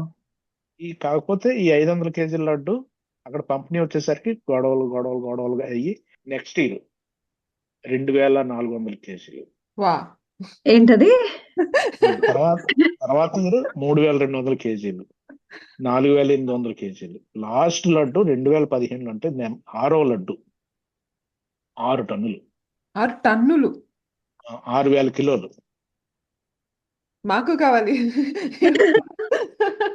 మేము దొంగలం అయిపోతాం. అది ఏమైంది, ఆ లాస్ట్ లడ్డు ఇచ్చేటప్పుడు అక్కడ ఇప్పుడులాగే గొడవలు. ఇక్కడ వాళ్ళకి అదొక పిచ్చి, ఎంతైనా కావాలి వాడికి. ఇంకా సంచులు పట్టుకెళ్ళిపోయి ఇంట్లో పెట్టుకోవడం. మాకేమో అందరికీ పంచాలని మనకుంటది. పోలీసులు అయితే మీరు మళ్ళీ లడ్డు తేడానికి కుదరదన్నారు, లాఠీ చార్జ్ జరిగింది, కొంతమంది తలలు పగిలిపోయినాయి అన్ని. ఇంకా దాంతో ఇంకా పెద్ద లడ్డూలు ఆగిపోయిందని అనుకున్నాం. అట్ ది సేమ్ టైము మా తాపస్లో మా పక్కనే నా మేనల్డ్, మా సిస్టర్ కొడుకు, అతను మాతో పాటే కొద్దిగా కాంపిటీషన్ ఫీల్ అయ్యి మేము ఖైరతాబాద్ లడ్డు తయారు చేస్తే తను గిన్నీస్ వరల్డ్ రికార్డులు లడ్డు తయారు చేసేవాడు. అంటే మా పెద్ద సిస్టర్ వాళ్ళు మా షాప్ పక్కనే వాళ్ళ షాప్ ఉంటుంది. వాళ్ళు నా చిన్నతనంలో మాతోటే ఉండేవారు. తర్వాత ఫ్యామిలీ ఇష్యూతో వాళ్ళ పక్కకి వెళ్ళిపోయి షాప్ పెట్టుకున్నారు. వాళ్ళ అబ్బాయి ఉన్నాడు, అతను కూడా ఈ లడ్డుతో ఫేమస్ అవ్వాలనే దాంతో తను కూడా లడ్డూలు తయారు చేసి దానికి గిన్నీస్ వరల్డ్ రికార్డ్ అప్లై చేసేవాడు. నేను ప్రతి సంవత్సరం ఖైరతాబాద్ గణేష్ కి లడ్డు ఇస్తుంటే తను కూడా పక్కన గిన్నీస్ వరల్డ్ రికార్డు లడ్డు అని ఒకటి తయారు చేసేవాడు. ఏదో కాంపిటీషన్ లాగా జరిగేది తాపస్లో. 2015లో లడ్డు ఇచ్చి 2016లో లడ్డు ఇవ్వకూడదు అనుకున్నాం ఖైరతాబాద్ కి, గొడవలని వద్దనుకున్నాం. అప్పుడు మా టీం మెంబర్స్ అందరూ కూడా ఈసారి గిన్నీస్ వరల్డ్ రికార్డు మనకే రావాలి, మీరు ఏం చేస్తారో చేయండి. సరే 12 టన్నులు తయారు చేద్దాం. 12 టన్నులు ప్రిపేర్ చేశాం. మేము అన్ని ప్రిపేర్ చేసుకున్నాము. మా పక్కన మా మేనల్డ్ చాలా డైనమిక్ పర్సన్, అతను ఇప్పుడు లేడు. అతను 15 టన్నులకి అతను ప్రిపేర్ అయిపోయాడు. మేము 12 టన్నులు అనగానే అతను 15 టన్నులు రికార్డు. ఏదో ఒకటి చేయాలనుకున్నాను. సీక్రెట్ గా ఎవరికి తెలియకుండా 30 టన్స్ లడ్డూకి నేను ఒక బౌల్ అది అన్ని తయారు చేసుకుని జస్ట్ ఆ వినాయక చవితి ముందు రోజు దాన్ని తీసుకొచ్చి ఈ 12 టన్నుల బౌల్ తీసేసి ఈ బౌల్ డైరెక్ట్ గా ట్రైలర్ మీద పెట్టి ఆ ట్రైలర్ మీద నొక్కి 29,400 చిల్లర కేజీలమ్మా వచ్చింది weight. అమ్మా వింటేనే నీరసం దీన్ని వస్తుంది. లిఫ్ట్ చేసి ట్రైలర్ లో పెట్టలేం కాబట్టి ట్రైలర్ లోనే లడ్డు తయారు చేస్తాం. ఓకే. ఓ అది వైజాగ్ గాజువాక్ లో పెట్టాం. గాజువాక్ అక్కడ వినాయక చవితి మండపం ఒక 65 అడుగులు 65 అడుగులు విగ్రహం పెద్దది పెట్టారు. అది అక్కడ పెట్టాం. చాలా హ్యాపీగా నాకు ఇన్ని సంవత్సరాలు ఖైరతాబాద్ గణేష్ లడ్డు ఇచ్చిన హ్యాపీగా ప్రసాదం పంచలేకపోయింది నేను. ఉమ్, ఇక్కడ వైజాగ్ లో ఇచ్చింది మటుకు దాని లడ్డు కింద అంటే 12 అడుగులు వెడల్పు 12 అడుగులు హైట్ ఒక రౌండ్ అమ్మా బాల్ అనుకోండి 12 feet.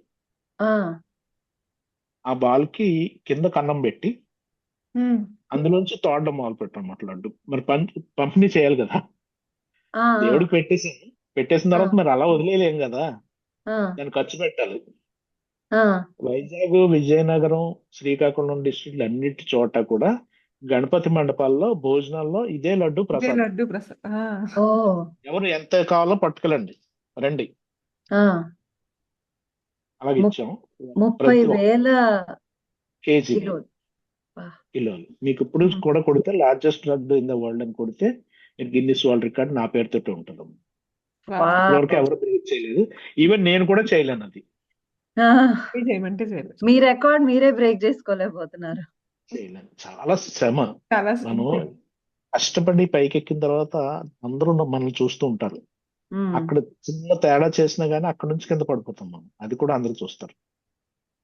ఉమ్, ఇంత లడ్డు తయారు చేయడం ఒక ఎత్తు అయితే దీన్ని వైజాగ్ తీసుకెళ్ళడం, మళ్ళీ అక్కడ పెట్టడం, ఇదంతా పాడవకుండా డిస్ట్రిబ్యూట్ చేయడం. distribute చేయడం. Okay, wow. నిజంగా మీకు అమేజింగ్ కూడా అండి. అండి. Yeah, congratulations. Congratulations. అసలు Guinness book of world records లో లడ్డు కేటగిరీ అనేది అసలు నేను అసలు వినలేదు ఎప్పుడు, ఫస్ట్ టైం. 8,000 లడ్డు అంత ముందు గుజరాత్ లోనే ఎక్కడో అంబాజీ అనేవాళ్ళు వాళ్ళు చేశారు. అంత 11,000 కేజీలు ఎంతో. అది కూడా ఎవరు లడ్డు చేసినా రౌండ్ షేప్ లేదు ఓకే. అని అంటారు, ఏదో ఒక షేప్ అక్కడ ఉంటది అంతే. మనం ఒక్కళ్ళే రౌండ్ షేప్ లో లడ్డు తయారు చేసాం. వావ్. సో మల్లిబాబు గారు, అసలు 30,000 కిలోల లడ్డు అంటేనే మా కళ్ళు తిరుగుతుంది ఆలోచిస్తేనే. అలాంటిది మీరు లైవ్ లో చేసి అందరికీ అంత చక్కగా పంచిపెట్టానని చెప్తున్నారు. అసలు అంటే అంత క్వాంటిటీలో అసలు అలాంటి ఒక ఆలోచన వచ్చిన దగ్గర నుంచి కూడా మనకి చాలా నిష్టగా చేస్తే తప్ప అలాంటి ఒక కార్యక్రమం జరగదండి. సో మీరు ఇలాంటి 30,000 కిలోల లడ్డూని తయారు చేయడం, అది కూడా స్వామివారికి. మామూలుగా ఏదో ఫంక్షన్‌కి చేయడం వేరు. బట్ స్వామివారికి చేసినప్పుడు దాంట్లో చాలా నిష్ట ఉండాలి. సో మీరు దాని గురించి ఏమన్నా చెప్పగలుగుతారా? చెప్తానమ్మా. ఖైరతాబాద్ గణేష్ కి లడ్డు ఇద్దాం అనగానే నేను మొదటగా అనుకున్నది ఏంటంటే నా ఇమాజినేషన్. నేను లడ్డు తీసుకెళ్లి స్వామివారికి ఇలా ఇవ్వగానే ఆయన తొండంతో ఇలా గాలిలో లేపి చేత్తో పట్టుకోవాలి. ఇమాజినేషన్. ఇమాజినేషన్ అది. అలా ఆలోచించినప్పుడు స్వామివారికి సమర్పించే లడ్డు యూజువల్ గా మేము అంటే మొత్తం ఇంతమంది ఒక 100 మంది పనిచేసేటప్పుడు అందరూ పవిత్రంగా ఉండాలి, అందరూ పొద్దుట స్నానం చేసి రావాలి అనే లెక్క కష్టం. మనం చెప్పినా వాళ్ళు పవిత్రంగా ఉంటారు లేదనేది తెలియదు. అందుకని దీనికి ఒక సిస్టమ్ చేయాలి, పవిత్రంగా ఇవ్వాలి. దేవుడికి ఇచ్చేది చాలా జాగ్రత్తగా చేయాలి. నెక్స్ట్ ఇంకోటి ఏంటంటే ఇది చేతిలో 11 రోజులు ఉంటది. 11 రోజుల్లో అది పాడవకూడదు, ఆడకూడదు. అది తింటే బాగుండాలి. అవును.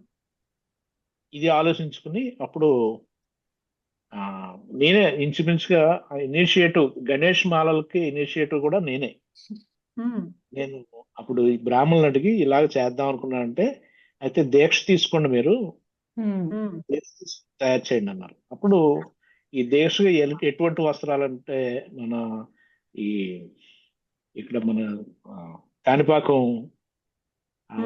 ఆలయం ఉంది కదా, అందులో తెలిసిన వాళ్ళు అడిగితే క్రీమ్ కలర్ అయితే స్వామివారికి ఇష్టం, క్రీమ్ కలర్ వేసుకుని క్రీమ్ కలర్ డ్రెస్సులు వేసుకుని అందరం మాలలు ధరించి ప్రతిరోజు ఉదయం సాయంత్రం కూడా మేము అంటే వినాయక చవితికి ఒక 10 రోజుల ముందే మేము వినాయకుని ప్రతిష్ఠించేసుకుని ఒక పందిరేసుకుని బయట మళ్ళీ మా కిచెన్ లో కాకుండా అంతా స్థలం అంతా శుద్ధి చేసి ఒక పందిరేసుకుని అందులో వినాయకుని పెట్టి మేము అందరం మాలలు ధరించి రా మెటీరియల్ అంతా ప్రొక్యూర్ చేసుకోవడం అంతా కూడా చేత్తో శుభ్రం చేయడం. ఓకే. శనగపప్పు నుండి అంతా కూడా చేత్తో నీట్ గా శుభ్రం చేసుకోవడం, మాకు వేరే పని ఉండదు. యూజువల్ గా అయితే వినాయక చవితి రోజు మిఠాయి కొట్ల వాళ్ళకి గతంలో అంటే నేను లడ్డు అంటే నేను గొప్పగా చెప్పట్లేదు, నేను లడ్డు ఈ ఫేవర్ అనేది నేను లడ్డు ఖైరతాబాద్ లడ్డు ఇవ్వడం మొదలు పెట్టే వరకు వినాయక చవితికి మాకందరికి ఫ్రీ టైం. వినాయక చవితి ముందు రోజు శుభ్రంగా అన్ని కడిగేసుకుని మొత్తం అన్ని పక్కన పెట్టుకుని వినాయక చవితి హాలిడే ఎంజాయ్ చేసేవాళ్ళం. ఓకే. అదల్లా ఇది ఏమైందంటే మేము ఇలాగా ఎంతో ఎంతో పవిత్రంగా ఇవన్నీ తయారు చేసుకుని వినాయక చవితి మనం ముందు రోజే అంటే ఒక 10 రోజుల ముందే వినాయక చవితి మాకు వచ్చేసి మొదలైపోయింది. అది నిజంగా అదొక చాలా ఆనందంగా ఉండేదమ్మా. మీ అందరూ అంటే అదే టైంలో నేను ఈ 10 రోజుల్లో స్టాఫ్ లో మెయిన్ మెంబర్స్ అందరితోటి కలిసి ఉండడం, వాళ్ళతోటి కలిసి భోజనం చేయడం, వాళ్ళతో కలిసి పూజ చేయడం, సాయంత్రం పూజ చేయడం, ఈ సామాన్లన్నీ సమకూర్చుకోవడం, ఇదంతా కూడా చాలా చాలా పాజిటివ్ ఎనర్జీ అనమాట. ఇదంతా మీరు ఒక యజ్ఞంలాగా చేశారని చెప్పాలి. అంతే, యజ్ఞంలాగే. అండ్ అసలు ఆ దేవుడి కృప లేకపోతే అంతటి కార్యక్రమం జరగడం అనేది not possible. It not possible. మీ మధ్యలో వర్షం వస్తే తడకుండా దానిపైన ఒక గొడుగు లాంటిది కూడా తయారు చేసేవాళ్ళం, దాంట్లో ఎల్ఈడీలు పెట్టేవాళ్ళం, అన్ని చాలా చాలా చేసాం దానికి. అది ఒక మంచి పరిణామం నా లైఫ్ లో నేను మర్చిపోలేని విషయం ఖైరతాబాద్ గణేష్ లడ్డు. వెరీ నైస్ అండి. మల్లిబాబు గారు, బిజినెస్ అంటే కమర్షియల్ వరల్డ్, అది తప్పించుకోలేము కదా. కమర్షియాలిటీ ఉండి తీరాలి బిజినెస్ చేయాలి అంటే. కానీ కమర్షియల్ గా ఉంటూ కూడా దానిలో ఎవరి వే ఆఫ్ కమర్షియాలిటీ వాళ్ళది ఉంటుంది. ఏదైనా సరే బిజినెస్ చేయడం వాళ్ళ వే ఆఫ్ బిజినెస్ ఉంటుంది. మీరు నాతోటి మాట్లాడినప్పుడు ఒక చాలా మంచి మాట చెప్పారు, అది ఇంకా అందరికీ తెలియాలని అనిపిస్తోంది నాకు. ఒకసారి మీ వే ఆఫ్ బిజినెస్, మీరు అంటే మీ way of thinking in your business, అది ఒకసారి చెప్తారా? వే ఆఫ్ థింకింగ్ అంటే ఒక ఫుడ్ బిజినెస్ లో ఉన్నప్పుడు కొన్ని మనం కంట్రోలింగ్ అనేది తప్పకుండా ఉండాలమ్మా. దాన్ని కమర్షియల్ గా చేయలేం. అంటే లార్జ్ స్కేల్కి వెళ్ళిపోయి కొద్ది మన కంట్రోల్ ఉండదు. ఇప్పుడు సపోజ్ మీకే చెప్తా, మనం అందంగా నడవగలం, అందంగా పరిగెట్టడం ఎంత కష్టం. అలాగే ఉంటుంది. అయితే కొన్ని ఫుడ్ బిజినెస్ లో కొన్ని ఎథిక్స్ మెయింటైన్ చేసుకుంటూ జాగ్రత్తగా మన లైఫ్ స్టైల్ లాగా చేసుకుంటే బిజినెస్ ఉంటుందమ్మా. కాదు కమర్షియల్ గా అంటే డబ్బు సంపాదించడం మాత్రం ఉంటుంది. మా నాన్నగారు ఒకటి చెప్పేవారు, అంటే ఆయన మామూలుగా మాట్లాడడం, ఆయన వే ఆఫ్ టాకింగ్ ఎలా ఉండేదంటే, వ్యాపారం చేయడానికి నీతి ఉండాలి, డబ్బు సంపాదించడానికి అక్కర్లా. డబ్బు సంపాదించడం వేరే, బిజినెస్ చేయడం వేరే చెప్పేవారు. అది నాకు బాగా గుర్తు. అలాగే మనం ఎక్కడికైనా పరిగెట్టేయాలంటే పరిగెట్టేయచ్చు, కానీ దాన్ని చేతితో చేతిలో మనకు ఒక మంచి అమృత భాండం ఉండి దాన్ని పట్టుకుని పరిగెట్టడం అంటే కష్టం. అయితే బిజినెస్ లో కమర్షియల్ యాంగిల్ ఉండాలి, కమర్షియల్ గా లేకపోతే మనకి కష్టం, కానీ at the same time balance చేసుకుంటూ చేసుకోవాలి. సో మల్లిబాబు గారు, మీరు ఇందాక నుంచి మాకు బ్యాలెన్స్ చేసుకోవాలి అని చెప్తున్నారు. బాగుంది. కానీ మీకంటూ ఒక పద్ధతి ఉంటుంది కదా, బ్యాలెన్స్ చేసుకోవడం అసలు మీ పద్ధతిలో ఏంటి? మీరు ఎలా బ్యాలెన్స్ చేస్తారు? అంటే వ్యాపారం వేరమ్మా, మనకు మనసుకు తృప్తి కలిగించే పనులు కొన్ని ఉంటాయి. మా అమ్మగారికి ఒకసారి క్యాటరాక్ట్ ఆపరేషన్ చేయించాను. ఉమ్, చేయించిన వెంటనే మా అమ్మగారు ఫీల్ అవడం చూసాను. నాకు చాలా బాగుంది. ఆపరేషన్ అయిన మరుసటి రోజే నాకు చాలా ఆనందంగా ఉంది, చాలా బ్రైట్ గా కనపడుతున్నాయి, అన్ని బాగున్నాయి. వాళ్ళలో హ్యాపీనెస్ చూసాం. ఉమ్, హాస్పిటల్ వాళ్ళతో మాట్లాడితే మేము కమ్యూనిటీలో కూడా మేము చేస్తాం, ఈ క్యాంపులు చేస్తాం అని అన్నారు. ఇమీడియట్ గా మా ఊర్లో క్యాంప్ పెట్టించాం. ఉమ్, ఓ, అలా అలా ఎవ్రీ ఇయర్ చేస్తూ ఇంచుమించుగా ఒక 7-8 వేల మందికి మనం క్యాటరాక్ట్ సర్జరీలు చేయించడం జరిగింది. ఓ, వావ్. ఏదైతే మా అమ్మగారు ఆనందం ఫీల్ అయ్యారో సేమ్ ఎలాగా ఈవేళ క్యాంప్ జరిగింది. ఇందులో సెలెక్ట్ చేసిన వాళ్ళని పేషెంట్లు తీసుకెళ్ళిపోయి ఆ రోజుగానే మరుసటి రోజుగానే ఆపరేషన్ చేస్తారు. ఆ నెక్స్ట్ డే వాళ్ళని మళ్ళీ వెనక్కి పంపించడానికి అక్కడ ఒక ప్లేస్ లో పెడతారు. ఉమ్, నేను అక్కడికి వెళ్తే నా చేత వీళ్ళ ఐ డ్రాప్స్ కొన్ని మెడిసిన్స్ ఇప్పిస్తారు వాళ్ళకి. ఆ టైంలో వాళ్ళ మాటలు వింటుంటే ఎలా ఉండేదంటే, ముసలైన రే అటు చూడు, అది కొబ్బరి చెట్టు తాడి చెట్టు కూడా తెలిసింది కాదు, ఇప్పుడు కొబ్బరికాయలు తగ్గ కనపడుతున్నాయి నాకు. ఇంకొక ఆయన, ఈ ఎదవ బస్సు ఇంకా రాదు, మా మనవని చూసుకోవాలని పుట్టినప్పటి నుంచి నేను సరిగ్గా చూడలేదండి. ఓ, ఆ, ఇలా మనకి ఏంటంటే కంటినీళ్ళు వచ్చేస్తాయి వాళ్ళ మాటలు వింటుంటే. So true. అవునండి. చాలా మంది అప్పట్లో మాకు ఛాలెంజ్ ఏంటంటే, మీకు తెలిసి ఉండొచ్చు, IOL surgery, intraocular lens surgery అని ఇప్పుడు జరిగేవన్నీ కూడా ఐఓఎల్ సర్జరీస్. ఉమ్, మేము ఎంటర్ అయినప్పుడు పెద్ద పెద్ద అద్దాలు వేసే సర్జరీలు చేసేవారు. ఉమ్, అతనికి ఒక మాదిరిగా కనపడుద్ది. సర్జరీ చేసిన తర్వాత చేసి పెద్ద పెద్ద అద్దాలు వేస్తే ఆ అద్దాల్లోంచి మాత్రమే చూడగలడు అతను. ఓ, అద్దాలు తీసేస్తే అతని లైఫ్ ఎందుకు పనికిరాదు. వాళ్ళకి ఏ ఉమ్, పనులు చేసుకోలేరు, బతకడం అంతా చేస్తారు.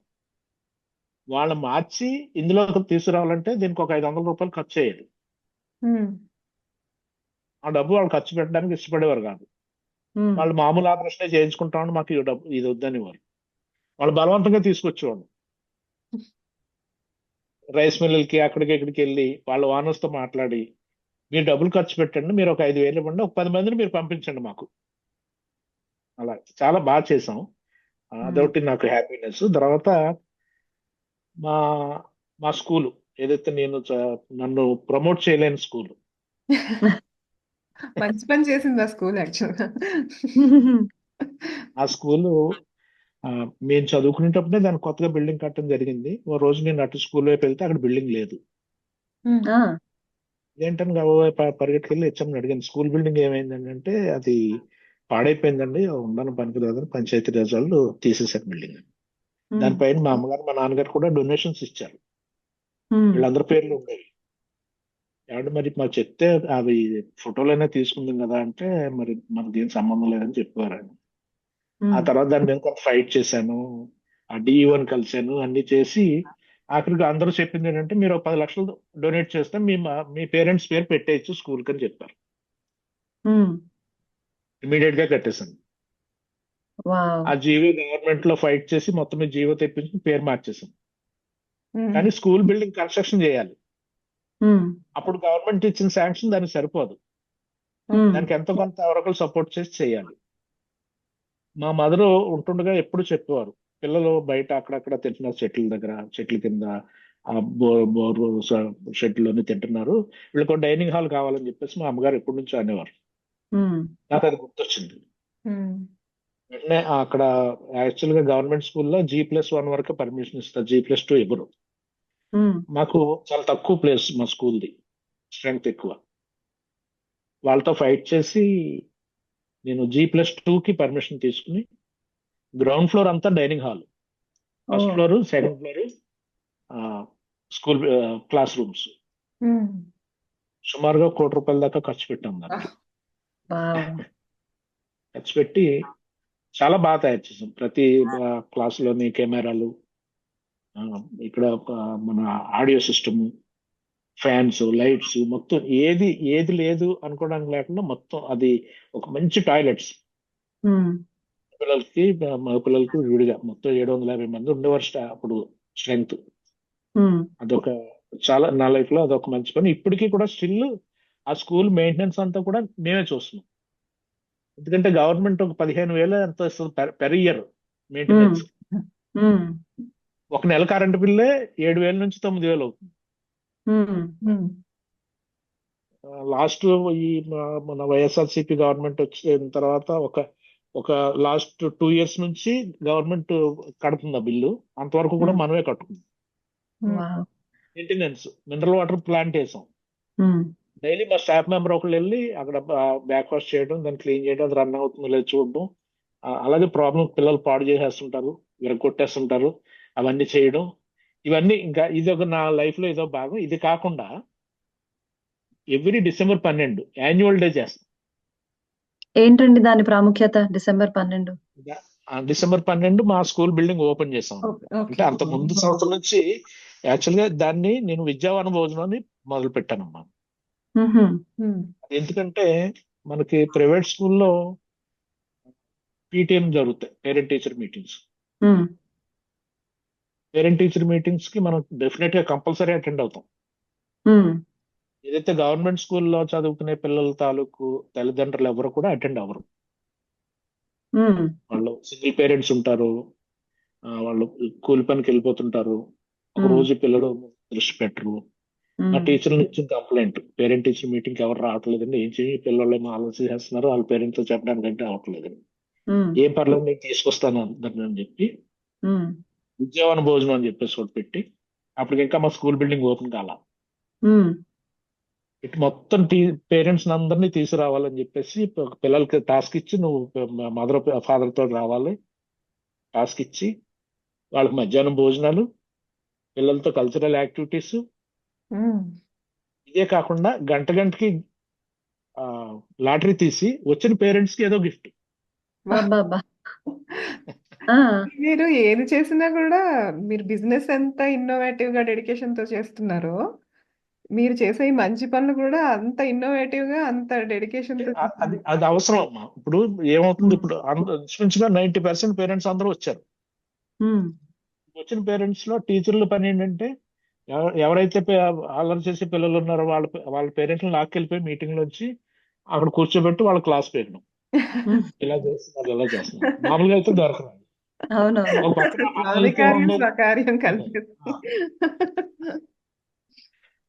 అందులో మళ్ళీ ఎవరిని ఒక పేరెంట్స్ తప్ప ఇంకా ఊళ్ళో ఎవరిని ఎంటర్ అవనిచ్చేవాళ్ళు కాదు, పొలిటీషియన్ కానీ ఇంకెవ్వరు కూడా. నేను ఒకసారి మా స్కూల్లో పిల్లలకు కూడా ఈ ఐ టెస్టులు చేయించాం. ప్రతి స్కూల్లోని ఐ టెస్టులు చేయించినప్పుడు కళ్ళజోళ్ళు ఇస్తారు కదా.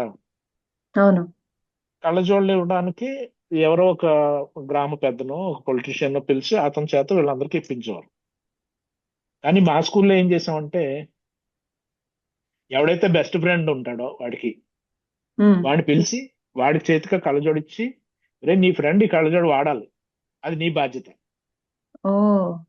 లేదంటే ఈ చిన్న చిన్న పిల్లలు వాడికి 4 కళ్ళని వాడిని గేల్ చేయడం. ఏదైనా మీటింగ్ పెట్టి మనం 10 మందిని ఒక ఆడిని స్టేజ్ మీద పిలిచి కళ్ళజోడు ఇస్తే ఆడేదో ఆడికి లోపం ఉన్నట్టుగా ఆడు ఫీల్ అవడం, ఇలా జరగకూడదని. వెరీ నైస్ అండి అసలు. దీని తర్వాత నుంచి మనం విద్యావన భోజనం అయిపోయిన తర్వాత నెక్స్ట్ ఇయర్ మనం December 12 మా స్కూల్ బిల్డింగ్ ఓపెన్ చేసుకున్నాము. అప్పటి నుంచి ఇప్పటి వరకు ప్రతి సంవత్సరం మీకు ఏ ప్రైవేట్ స్కూల్లోనూ కూడా మా స్కూల్లో జరిగినంత బాగా యాన్యువల్ డే జరగదు. అందరు పిల్లలు చక్కటి డాన్సులు చాలా బాగా చేస్తారు అంతా. ఈసారి ఇండియా ట్రిప్ ప్లాన్ చేసుకోవాలి మేము. మీరు నెక్స్ట్ మీకు వీలైతే నేను లింక్ ఏర్పాటు చేస్తాను. తప్పకుండా అండి. బాగుంది మీ వే ఆఫ్ బ్యాలెన్సింగ్, అసలు చాలా చాలా అద్భుతంగా ఉంది.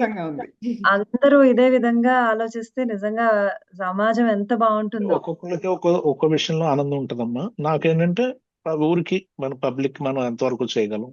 నాకు ఫ్యామిలీ నుంచి కూడా సపోర్ట్ ఉంటుంది. ఎప్పుడు నా వైఫ్ మీరు దేనికి ఎంత ఖర్చు పెడుతున్నారు, ఏం ఖర్చు పెడుతున్నారు, ఆవిడ ఇంకేం కేవలం నాకేం కావాలి, తనకి నాకు కావాల్సినవన్నీ తను అమర్చి పెట్టడం, అక్కడి వరకే ఆలోచిస్తుంది తప్ప ఇంకేం ఆలోచించదు.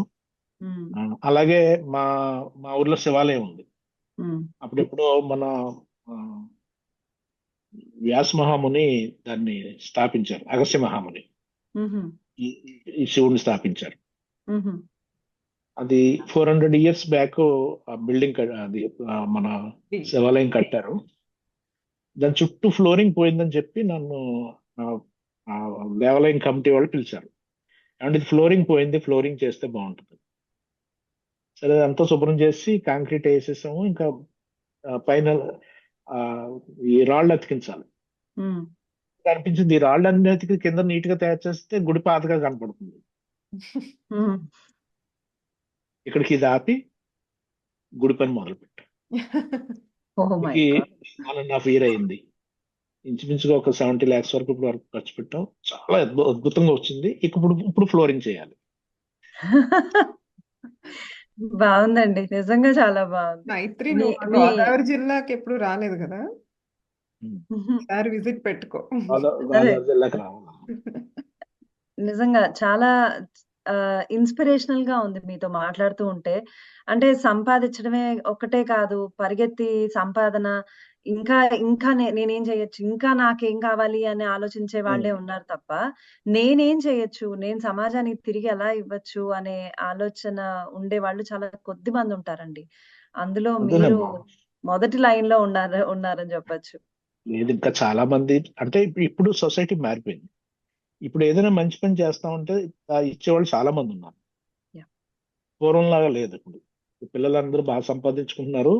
ఏదైనా మంచి పని అంటే వాళ్ళు అదే ఆ పని చేసే వాళ్ళ మీద వీళ్ళకి ట్రస్ట్ ఉండాలి. కరెక్ట్. అంటే ఎంతైనా వస్తుంది. Yeah. మీకు ఎలా ఉంటుందంటే ఆ ఫిషర్మెన్ అండ్ బ్రిటిషర్ అది స్టోరీ ఉంది కదా. నువ్వు ఇక్కడ వేస్ట్ గా కూర్చున్నావు, ఇంకా ఎక్కువ చేపలు పట్టుకోవచ్చు కదా, ఇంకా ఎక్కువ చేపలు పట్టుకుంటే ఏం మీకు అది ఐడియా ఉందా? ఆహా, తెలియదు, నాకు తెలియదు. ఒక ఫిషర్మెన్ ఒక నది ఒడ్డున కూర్చుని ఆ పడవ జారపడి అలా కూర్చుని ఏదో సిగరెట్ చుట్టా కాలుస్తూ పాటలు పాడుకుంటూ ఉంటాడు. ఒక బ్రిటిషర్ ఆన్ ది వే వెళ్తూ ఆగుతాడు. ఉమ్, నువ్వేం చేస్తున్నావు అంటే, హ్యాపీగా నా పని అయిపోయింది, కూర్చుని హ్యాపీగా ఎంజాయ్ చేస్తున్నాను. ఉమ్, ఇంకా మధ్యాహ్నం కూడా అవ్వలేదు, ఇంకా సాయంత్రం వరకు బోల్డంత టైం ఉంది, నువ్వు అప్పుడే పని అయిపోయింది అంటావు ఏంటి? సరే ఏం చేయమంటాను నన్ను? ఉమ్, నువ్వు మరి ఇంకా ఎక్కువ చేపలు పట్టుకోవచ్చు కదా, వెళ్ళి ఇంకా టైం ఉంది కదా, ఉమ్, డబ్బులు వస్తాయి కదా, డబ్బులు వస్తే ఉమ్. ఏం చేయమంటావు? ఇవన్నీ పోసేసి నువ్వు బోట్ కొనుక్కోవచ్చు. ఆ బోట్ కొనుక్కుని ఏం చేయమంటారు? ఇంకా ఎక్కువ చేపలు పట్టుకోవచ్చు. అర్థమైంది. ఏం చేయమంటారు? ఇంకా ఎక్కువ సంపాదించుకోవచ్చు. అప్పుడు ఏం చేయమంటారు? కాలు మీద కాలేసి దర్జా కూర్చొని ఇప్పుడు అదే తినొచ్చు. కదా చేస్తున్నా. కరెక్ట్. అంటే లైఫ్ ని లీడ్ చేయడం వేరు. మీరు అన్న కమర్షియల్ యాంగిల్లో మనం వెళ్ళిపోతే మన లైఫ్ మనకి మిస్ అయిపోతాం కరెక్ట్ ఆ అండి, పరుగులో పడి. అంటే నిజమేనండి. సంపాదించిన డబ్బులతోటి ఆనందాన్ని ఎవరు వెతుక్కోరు అంటే, మీ ఆనందం మీరు వెతుక్కున్న పద్ధతి కూడా చాలా అద్భుతంగా ఉంది. అది అవును. ఇప్పటికి ఏదో అన్ని బాగానే చేస్తూ ఉంటాం. అంటే నాకేంటంటే ఇంట్లోంచి కానీ ఎక్కడ నాకు ఎవరు ఆపేవారు లేదు. ఉమ్. అవును. అన్ని బాగా చేస్తున్నారు. మరి మాలాంటి ఎన్ఆర్ఐల పరిస్థితి ఏంటండి? మరి మా అదే గురించి ఎగ్జాక్ట్లీ ఏమన్నా నాకు ఆలోచించారా? అదే ఇప్పుడు నేను మైత్రికి అర్జెంట్ గా మీ మీరే కాదు మీరే రుచి చూపించాలి కదా. ఎన్ఐఏలు అందరూ కలిపి ఇండియాకి సపోర్ట్ చేయాలమ్మా. సో మీరు ఎన్ఆర్ఐ కస్టమర్స్ మీకున్నారా? వాళ్ళని మీరు ఏ విధంగా క్వాలిటీ అండ్ మీ అంటే ఇప్పుడు షిప్మెంట్ లో ప్రాబ్లం అవ్వకూడదు, ఆ తర్వాత క్వాలిటీ అలానే ఉండాలి, ఎక్కడ ఏం తేడా రాకూడదు, సో అవన్నీ మీరు ఎలా మెయింటైన్ చేస్తారు? క్వాలిటీ విషయంలో మీకు ఏంటంటే, నా షాప్కి వచ్చి ఒక కాజా తినే కస్టమర్ నేను ఎలా చూస్తాను, మీరు యుఎస్ లో ఉండి మీరు ఆర్డర్ పెడితే మిమ్మల్ని అది అలాగే చూస్తాను. ఉమ్, అంటే క్వాలిటీ అంటే ఒకరికి ఒకలాగా ఉండదమ్మా. ఉమ్. క్వాలిటీ మనలోంచి రావాలి, ఉమ్, ప్రొడక్ట్ లోంచి కాదు. మనలో క్వాలిటీ ఉండాలి. మన లైఫ్ లో క్వాలిటీ ఉన్నప్పుడు ఆటోమేటిక్ గా ప్రొడక్ట్ లో క్వాలిటీ ఉంటుంది. ఉమ్. సో అంటే యుఎస్ ఇది ఎలా ఉంటుంది, నా అబ్రాడ్ ప్రొడక్ట్ ఇది. ఉండే, సారీ చెప్పండి. ఇప్పుడు నా ప్రొడక్ట్ ఇది, దీనికి నేను అంటే నన్ను నేను ప్రజెంట్ చేసుకోవడం ఎలా చేసుకోవాలి, నా ప్రొడక్ట్ వల్లనే చేసుకోవాలి. అది ఏదైనా తేడా వస్తే ఉమ్, అది నాకే కదా బ్యాడ్. ఇప్పుడు మాకు కస్టమర్స్ వస్తారు, మాకు ఎల్లుండి ఫంక్షన్ అండి, మేము రేపు వెళ్ళిపోతున్నాము, మళ్ళీ ఇవి పట్టుకెళ్ళే వాళ్ళు ఎవరు ఉండరు, అందుకని మాకు ఇచ్చేసేయండి, రేపు ఇచ్చేసేయండి, లేదంటే ఈ రోజు ఇచ్చేయండి పట్టుకెళ్ళి మేము ఎల్లుండి ప్రొద్దుట వెళ్ళిపోతాం అంటే 90% మేము ఒప్పుకోం. ఉమ్, మీకు ప్రొద్దుట 6 గంటలకు నేను డెలివరీ ఇస్తాను, మీరు కారు వేసుకుని ఇలా వచ్చి ఇలా పట్టుకుని వెళ్ళిపోండి, లేదంటే మీరు వెళ్ళిపోండి, రేపు నైట్ నేను బస్కి ఇస్తాను, ఎల్లుండి ప్రొద్దుటే తీసుకోండి. ఆ ఫ్రెష్నెస్. ఉమ్, ఇప్పుడు ఎన్ఆర్ఐ బయట నుంచి మీకు యుఎస్ కెనడా చాలా వెళ్తుంటాయి, ఉమ్, యూకే కూడా వెళ్తుంటాయి. ఎవరైనా అడిగితే మేము కొరియర్తో మాట్లాడుకుంటాం, ఈ బెస్ట్ మాకు ఎంత ఫాస్ట్ గా నువ్వు ఆ, పంపించగలవు అంత ఫాస్ట్ గా ఇవ్వాలని చెప్పి. ఉమ్, మీకు యుఎస్ కి ఆల్మోస్ట్ 3 to 4 days లో మీకు ప్రొడక్ట్ వచ్చేస్తుంది ఉమ్, ఇక్కడ నుంచి.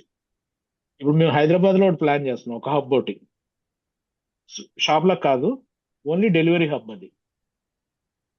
ఇప్పుడు ఉమ్, ఏమవుతుందంటే మాకు రాజమండ్రి నుంచి హైదరాబాద్ వెళ్ళడానికి 1 day పట్టేస్తుంది. ఉమ్, ప్రొద్దుట వస్తానంటాడు కొరియర్ అతను, మేము ప్యాక్ చేసి రెడీగా పెడతాం, అతను సాయంత్రం ఏదో టైంకి వస్తాడు, ఉమ్, రోజు పంపుతాడు, లేదంటే మరుసటి రోజు పంపుతాడు. హైదరాబాద్ వెళ్ళేసరికి 1 or 2 days పట్టేస్తుంది. ఉమ్. దాన్ని అవాయిడ్ చేయడం కోసం ఇక్కడ హైదరాబాద్ లో హబ్ పెడుతున్నాం. ఓకే. ఇప్పుడు నైట్ తయారు చేసిన సరుకు మీకు ప్రొద్దుటకే అక్కడ షిప్మెంట్ రెడీగా ఉంటుంది. Over night okay. జర్నీలో హైదరాబాద్ వచ్చేస్తుంది. ప్రొద్దుటే మేము డిహెచ్ఎల్ కానీ వీళ్ళకి ఫెడెక్స్ కానీ ఇచ్చేస్తాము. 2 days లో మీకు ప్రోడక్ట్ వచ్చేస్తుంది. One okay. Step of transportation మీరు ఓన్ చేసేసుకుంటున్నారు. ఓన్ చేసేసుకుంటాం. దానివల్ల ఏంటంటే మీకు ఆ ఫ్రెష్, మీకు ఏదైనా క్వాలిటీ, మీరు ఎంత క్వాలిటీగా తయారు చేయండి, చల్లారిపోయిన తర్వాత బిర్యానీ ఒక్కలాగే ఉంటుంది. ఏదైనా ఆ వేడిగా ఉన్నప్పుడే బాగుంటుంది. సో స్ఫురిత, మరి ఇంకా వినాయక చవితికి మనకి స్వీట్స్ ఎక్కడి నుంచి ఆర్డర్ చేసుకోవాలో తెలుసుగా. మీకు surchifoods.com వెబ్సైట్ ఉంది, ఓకే. మీరు అన్ని సెలెక్ట్ చేసుకోవచ్చు. మీరు అక్కడ దాంట్లోనే హెల్ప్ లైన్ నెంబర్ ఉంటుంది, ఫోన్ చేసి మీరు ఆర్డర్ పెడితే మా వాళ్ళే కాంటాక్ట్ చేస్తారు మిమ్మల్ని. ఓ, సో ఎట్లా కాంటాక్ట్ అంటే కస్టమర్ రిక్వెస్ట్ ఫామ్ లాగా ఏమన్నా ఉంటుందా అండి మీ వెబ్సైట్ లో? ఏముండదమ్మా, ఫోన్ లో మాట్లాడి మీరు ఆర్డర్ చెప్పేస్తే మాకు ఇవి ఇవి ఇవి కావాలంటే అవన్నీ రెడీగా మీకు ప్యాక్ చేసి మీరు ఇచ్చిన అడ్రస్ పంపిస్తాం. Okay. Okay. 3 to 5 days maximum. Oh, so US, UK, Canada అండి, ఇంకెక్కడికైనా పంపించండి. సింగపూర్. సింగపూర్. ఇంకా చాలా, అంటే ఎక్కువ వెళ్ళేది యుఎస్ కెనడా అమ్మా, మన వాళ్ళు ఉండే ఏరియాలో ఎక్కువ. దుబాయ్ వెళ్తాం. ఓ, ఓకే.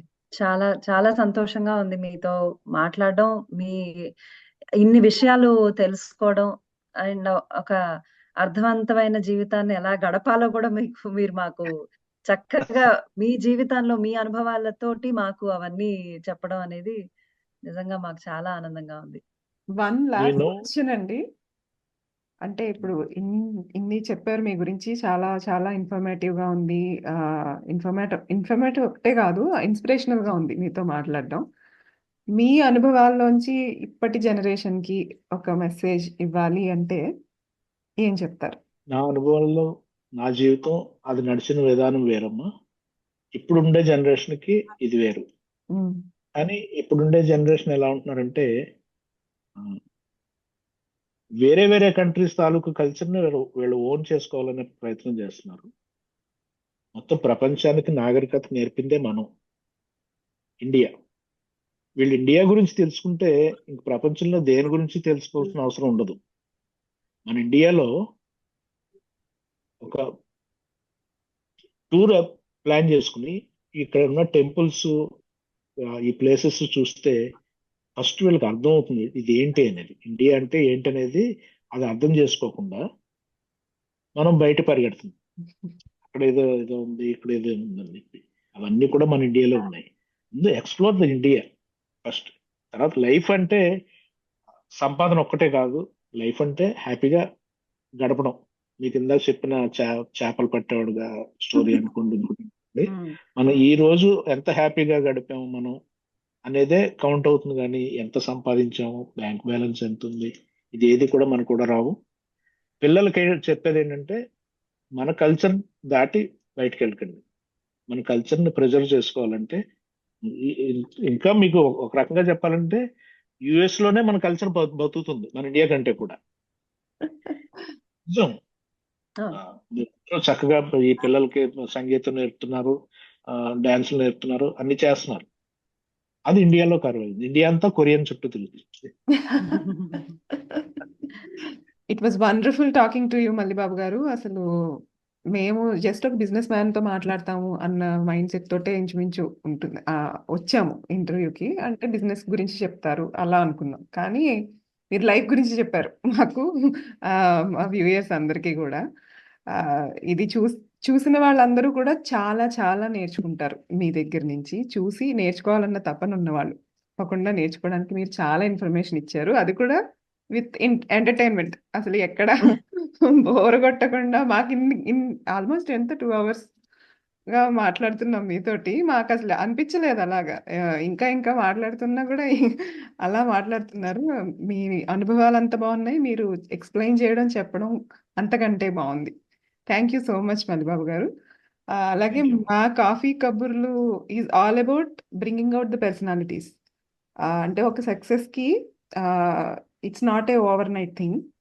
దానికి సక్సెస్ రావడం, దాన్ని నిలబెట్టుకోవడంలో వాళ్ళ పర్సనాలిటీ అన్నది చాలా చాలా ఇంపార్టెంట్ అన్న విషయాన్ని ఇలా మీలాంటి మన మధ్యలోనే ఉండే రియల్ లైఫ్ హీరోస్ ని ఎలివేట్ చేస్తూ వాళ్ళ అనుభవాల నుంచి ఇంకా చాలా మందికి పంచిపెట్టాలన్నదే మా కాఫీ కబుర్లు ఉద్దేశం. ఇది మీరు అక్కడ మేము అక్కడ ఉండుంటే మీకు మగ్గి ఇచ్చి సంతకం పెట్టించుకునే పర్వాలేదు, మీరు నాకు పంపించండి. లేదంటే అది ఆ డిజైన్ పంపిస్తే సేమ్ మాకు ఇక్కడ కొన్ని ప్రింట్ చేసి సైన్స్ ఇస్తాం. ఓ యా, ఇదేదో బాగుంది. కానీ చాలా సంతోషం, మీరు చేసే పని చాలా బాగుంది. కాఫీ కబుర్లు అంటే కాఫీ కబుర్లే కాకుండా ఒక మంచి పర్సనాలిటీస్ ని సొసైటీకి ఇంట్రడ్యూస్ చేస్తూ కొంచెం ఒక మంచి లైఫ్ స్టైల్ ని పిల్లలకు అందించడానికి మీ ప్రయత్నం మీరు చేస్తున్నారు. Hats off. Thank you. Thank you అండి. Thanks for coming to coffee Kaburlu and sharing all your experiences with us. ఇలాంటి ఎన్నో మంచి కార్యక్రమాలు మీరు చేస్తూ మీ మీ ఈ ప్రయత్నాన్ని మీ పిల్లలు తర్వాత జనరేషన్ కూడా కంటిన్యూ చేయాలని కోరుకుంటూ, మీరు మీ జీవితాన్ని ఇలానే ఇన్స్పిరేషనల్ గా ఎప్పటికీ సాగాలని, మీ జీవితం ఇలానే సాగాలని మేము సిన్సియర్ గా కోరుకుంటున్నాము. Thank you so much. Thank you. నమస్తే.